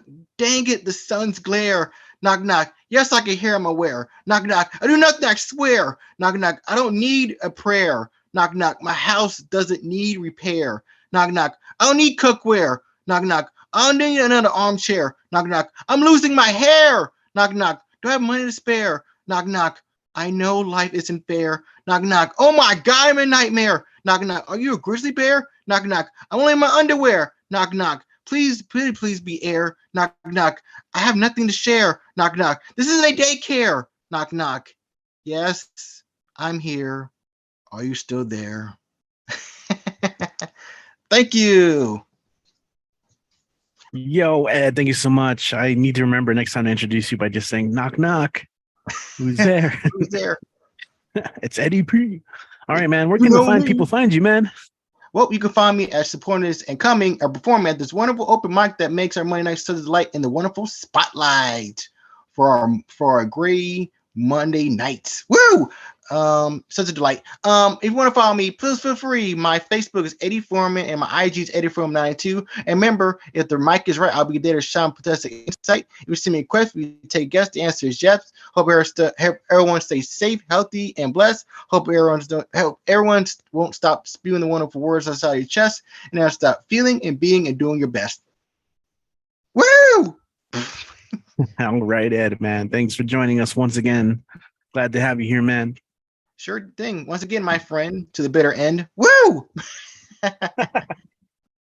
Woo! All right. Had my green screen breaking apart there for a little bit. Oh no, don't look. All right. Next up we have we're gonna go to Los Angeles and to share a little bit of something. Let's see what he has. Let's make some noise for Teso Somok. What is up, man? Go ahead and take it away and do your thing. All right, so thank you, Richie and Mr. Monday Night Kit and all the members here tonight. It's good to see another musician. Thank you, Laura Lynette, for sharing. I have another episode of Time Tacos, and then I have a song after that. This one is titled The Taco Wars. Skippy and Tito sit at a picnic table outside King Taco, eagerly waiting their orders. The air is filled with the aroma of sizzling meats, acrid toasted chiles, and the tantalizing lime scent of freshly made tortillas. Skippy excited. Tito, mi cuate, I can already taste the deliciousness that awaits us. Nothing beats the classic carne asada taco, the tender, juicy meat marinated to perfection, seasoned with Lori salt, lime juice, oregano, garlic, cebolla, hojas de laurel, cumin, just the right blend of tomillo. Time. It's a flavor explosion in every bite. Tito raising an eyebrow. Oh, Skippy. While I appreciate your love for carne asada, for me it's all about the al pastor taco, the succulent marinated pork with achiote from our Mayan ancestors, the roasted Californian Japonés chiles colorados, the usual assortment of spices, slowly roasted on the trompo, the vertical spit, the crispy edges, the caramelized pineapple. It's like Margaritaville fiesta in my mouth. Skippy greeting. A fiesta, you say? Well, Tito, you clearly haven't experienced the sheer ecstasy of a grilled chicken taco, the smoky charred flavor combined with a zesty salsa verde de tomatillo and sprinkled with fresh cilantro. It's a taste that transports me to taco paradise. Tito mockingly. Taco paradise? Ha! Skippy, you must be delusional. The sheer perfection of a fish taco is unmatched. The delicate flaky tilapia fish grilled lightly to a golden crisp, topped with a tangy crema and a burst of lime. It's like Puerto Vallarta coastal vacation for my taste buds. Skippy leaning in mockingly. Coastal vacation? What? We're in East LA, fool.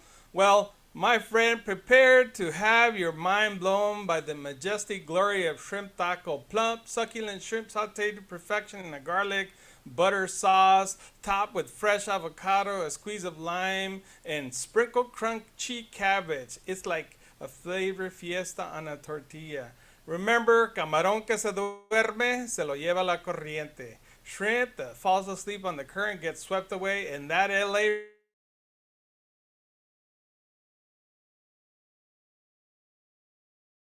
river has dragged you out.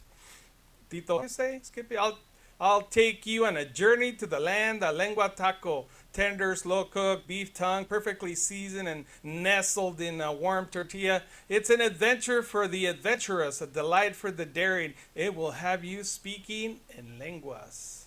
Skippy mockingly, oh, Tito, the Dora Explorer. Well, get ready for a taste explosion with the chorizo taco, spicy smoky sausage, sizzling on the grill. The aroma alone is enough to make you taste buds tango. Top it with some caramelized onions and a drizzle of fiery salsa roja, and you got a dance party in your mouth. Tito laughing. A dance party, Skippy. Well, it seems we'll have to dance our taste buds off to determine the ultimate taco champion. But one thing's for sure, my friend. They both lean in, greening mischievously, Tito and Skippy and Tito in unison. It's a delicious battle we're more than willing to wage.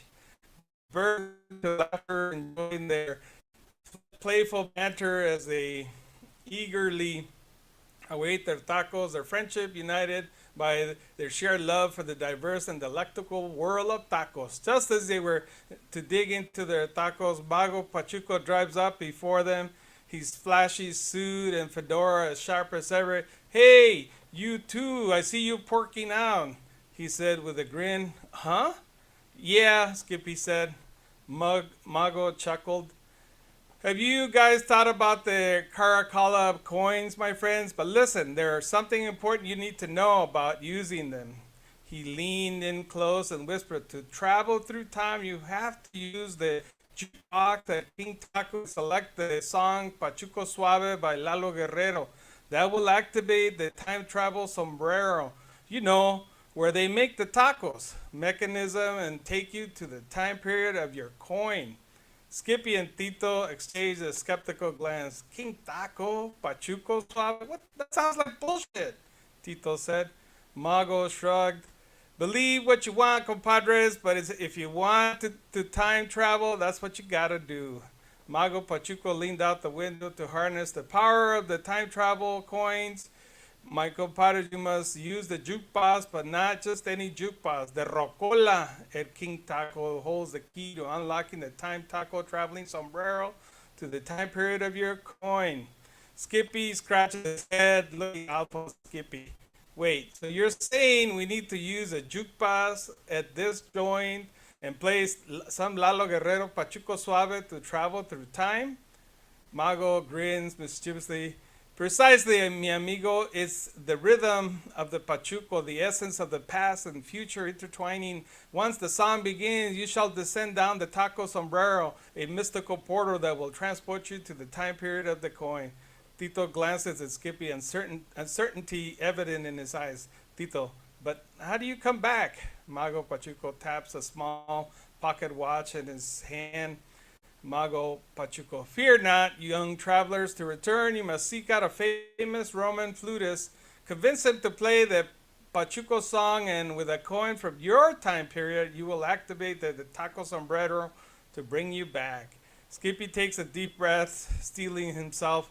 Skippy, all right, let me get this straight. We go to the King Taco, find the jukebox, play the song, descend down the taco sombrero into the time of the coin. Then we find a Roman flutist, pay him with a coin from our time, and return through the sombrero. Is that it?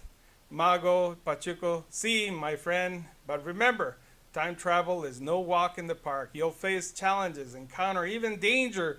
But if you're brave and true, the past and future will unveil their secrets to you. Skippy Tito exchange against the slowly replacing their doubts. Tito, all right, then. We'll face whatever comes out of and make sure we come back in one of these.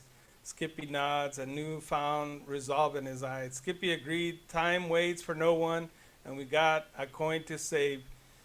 Mago Pachuco hands them a gleeful smile, shimmering with an overworldly glow. Mago Pachuco, may the Pachuco spirit guide you. My friends, find your rhythm in your journey through time. Skippy and Tito clutch the coin tightly and continue to chow down their tacos. Tacos before vatos. With a smooth sea walk, Mago drove off in his 1965 Impala. Mago disappears into the 710 freeway, leaving the boys to ponder his words. As they chum their tacos and Jamaica and horchata, they spotted the jukebox warily. Are you sure about this? Skippy asked. That's the end of the piece.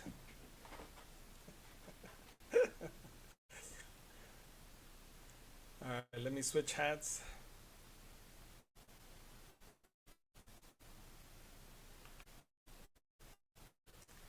All right.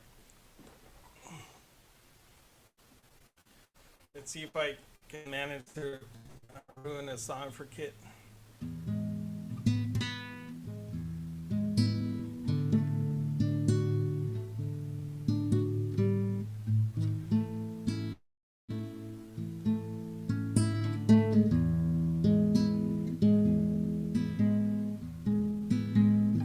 We heard you're leaving. That's okay. A little wild time had just begun. I guess you kinda scared yourself and turn and run.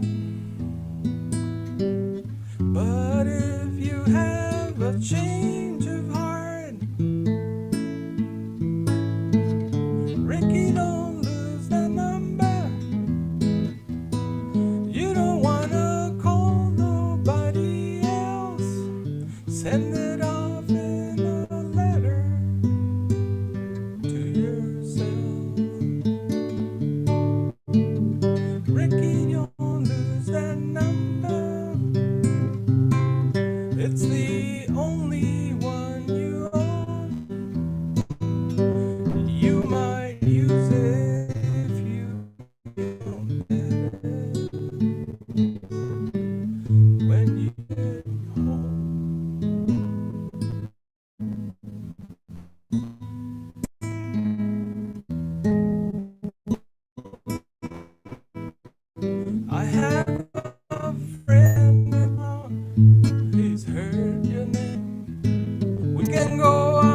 driving on a slow hand road. We could stay inside, play games I don't know. But if you could have a change of heart,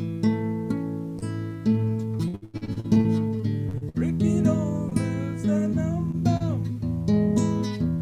You don't wanna call nobody else. Send it off in a letter to yourself. Ricky, don't lose that number. It's the only one you own. You might use it if you feel better when you get home.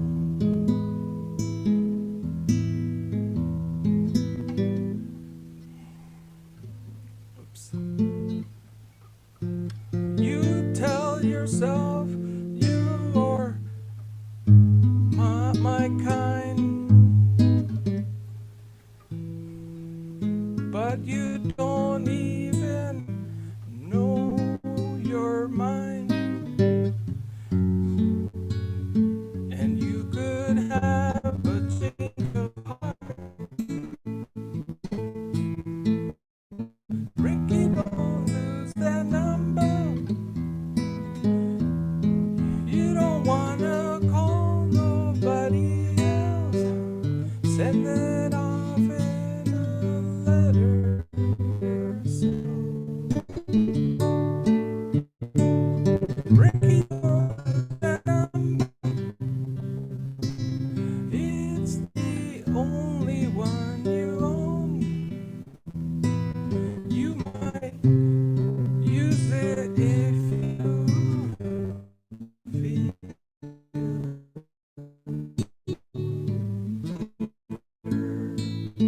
when you get.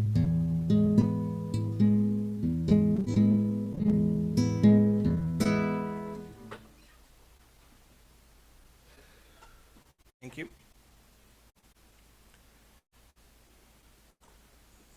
All right, Tez. I think your Wi-Fi starting a little choppy there, but we still got the Steely Dan vibes coming through. How can people follow and support your work online? Sure. Folks can follow me on Instagram under Gaseous 2019, on Facebook under the Pandemic Poets Group. And if you want to support my work, obviously pick up a copy of my book. I am Night Chihuahua from Amazon, and I'd really appreciate it. Thank you very much. Alrighty then. Thank you, man. Thank you. Thank you. Yeah, your little bars are on the red there. We were losing you a little bit. But as always, thank you to Tessa Somok. Go check out his stuff, Gaseous 2019 on Instagram, Facebook, Pandemic Poets. Appreciate it, man. Yeah. Richie, don't lose that number. Good stuff, man. All right, we're gonna go ahead and as we often do, it is the bottom of the ninth. It's time to close up the game. So we're gonna make a call to the bullpen and bring in the closer, the right-hander. You know him as Dan the Man. That's right, the one with the master plan, Mr. Owner of Dan the Man's Weekly video blog series, and of course, he's in the running. City Magazine, was it influencer, right? Top influencer? No, not from the magazine. It's from the El Paso Inc. The Paso best Inc. of El Paso. Cool, man. So, And the title is what? It's like, yeah, I've been nominated twice before on the top 10. So let's hope let's hit top 5 and not to, yeah. Cool, congrats. Well, yeah. take it away, Dan. Okay, guys. How's everybody tonight? So, yeah. Happy Memorial Day to each and every one of you. And yes, we are here to honor and remember the heroes, just like our own heroes, like like soldiers like from the Army, Navy, Air Force, Marines, Coast Guard, especially law enforcement, firefighters, doctors, but there's also want to remember the frontliners, the saving and the frontliners who are like paramedics, doctors, nurses, healthcare workers, and those who never give up, save lives during the time of crisis.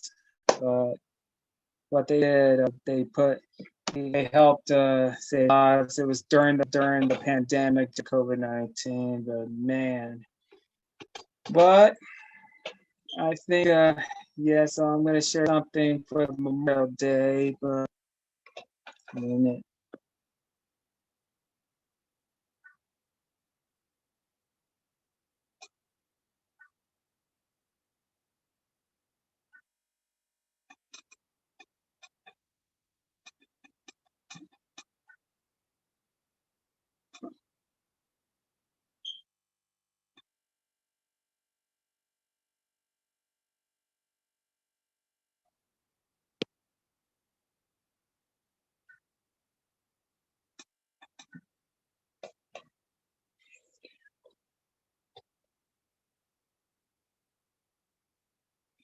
Okay. Yep, here it is. And there's the flag. Yep. All right, and I'm gonna call it Memorial Day. Well, 3 years ago, 2020. Well, and 2 years ago, 2021, and last year, 2022, but today, 2023. Memorial Day. Well, 3 years ago was 2020 to today, 2023, this year. Yeah. Well, I always know that sometimes it could be a fear, but the fear is never near. But I always know Memorial Day is the last Monday of either the fourth or the fifth month of every single year of Memorial Day. Yeah. Well, we all know 3 years ago was the toughest because of fear, COVID-19. Yep, loss was near. Society was king. Yep. Well, that year we remember those we've lost. We've lost those last year. I'm sorry, 3 years ago during COVID-19. But I I don't know. I can't remember how many we've lost in the U.S. around the world, but we remember them, but we may not know them. But we don't know them, but we want to remember them as our own, our fallen people, our fallen friends, our fallen neighbors, our fellows. Well, we miss them, they miss them, friends miss them, families miss them. They're gone, but never forgotten. Well remembered and honored. And just like we remember our fallen heroes, soldiers like Army, Air Force, Navy, Marines, Coast Guards, and especially veterans as well, and veterans from the past, just like soldiers. But they also the heroes are law enforcement, firefighters, doctors, and those among fallen heroes. But the real heroes we remember during the pandemic are the frontliners during COVID-19, like pandemics, doctors, nurses, healthcare workers, and those who never gave up to save lives during the time of crisis. Yeah, some of them we've lost, but they're never forgotten. But we remember our heroes. We don't know them, but don't know them, but they always be remembered. But however, I know it's been almost 4 years since we've lost 23 of our own. As always, El Paso strong. It's sad, just like how we've lost Las Vegas, Orlando, Columbine, and just last year, Buffalo, and Uvalde. God rest their souls. They're gone, but they're never forgotten. And we'll never forget 3 years ago, George Floyd. He died on Memorial Day. The day impacted the nation and society forever. But but justice for George Floyd, because we all know Black Lives Matter. George Floyd matters. We pray one day we got justice. Finally, justice has been served. We're for remembering George Floyd, honor him on Memorial Day. Well, these unforgettable 3 years, well, 4, well, we don't know what will happen next year, but Memorial Day, those are the day we remembered. They're no longer with us, but they're in spirit, always with us, still good. They are gone, but not forgotten, still remembered and honored. Memorial Day.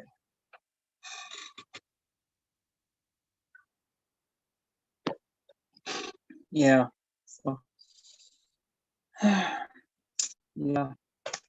And I'm about 3.5 weeks away till my final life of my third decade, and I'm about 3.5 weeks away, June 23rd, 10 a.m.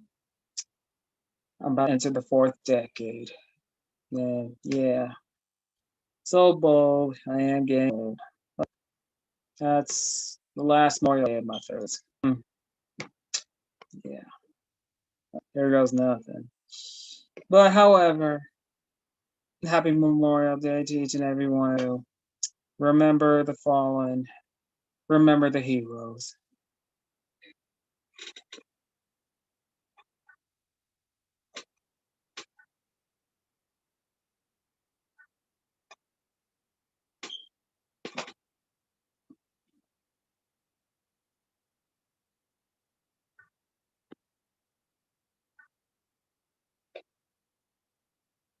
Okay.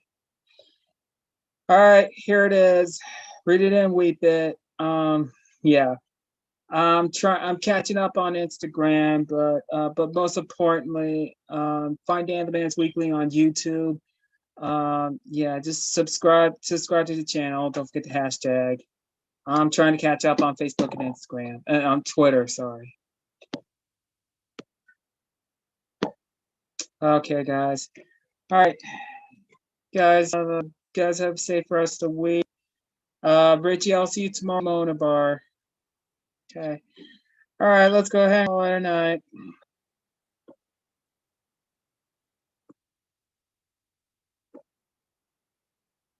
Yeah, I'm done. Are you sure? Are you sure you're Richie? done? Hey, what's up? No, I was just waiting to see if you were done, Yeah. So, thank you, Dan. Appreciate you for always being our closer. Dan and Kit have been here for every single episode of this online show since we started back in April of 2020. So that's, you guys get perfect attendance awards. And really, we're just never mind. I'm not gonna go there. I have a championship belt for whoever can outlast the other. But I'm just kidding, though. Let's not actually make that a thing. Yes, tomorrow we will be at Mona Bar if you are in the El Paso area. This is one of our late open mics. We start after 9, go to about midnight. But it's been pretty full lately, so come on through. It's a different crowd, each space is different, but if you're curious, come check it out. If not, we got of course in June we have a lot more events coming up. We have some poetry nights, poetry only nights that are worth checking out if you want to share your poetry, but don't want to deal with any of the craziness of like the bar scene and all that. But thanks for everyone who performed tonight. As always, you guys did amazing. Some heavy sets, some funny jokes when they were said, and great music as well. As always, it's a pleasure to be your host. We'll be back next Monday, so be on the lookout for the sign-up sheet. Again, if you follow us online, Barbed Open Mic Series, you can find that link usually posted there the Sunday night before, at some point on Sunday, unless I forget, which happens, and then people freak out and send me messages. But for the most part, it's there. Yeah. And if you are watching this and you haven't done so already, consider subscribing. So that way you can just get notified whenever we go live or upload new content. Again, my name is Richie. You can find me online, Instagram, Deadwall Reveries. There you can find the link in my bio to all my other stuff. And we'll see you next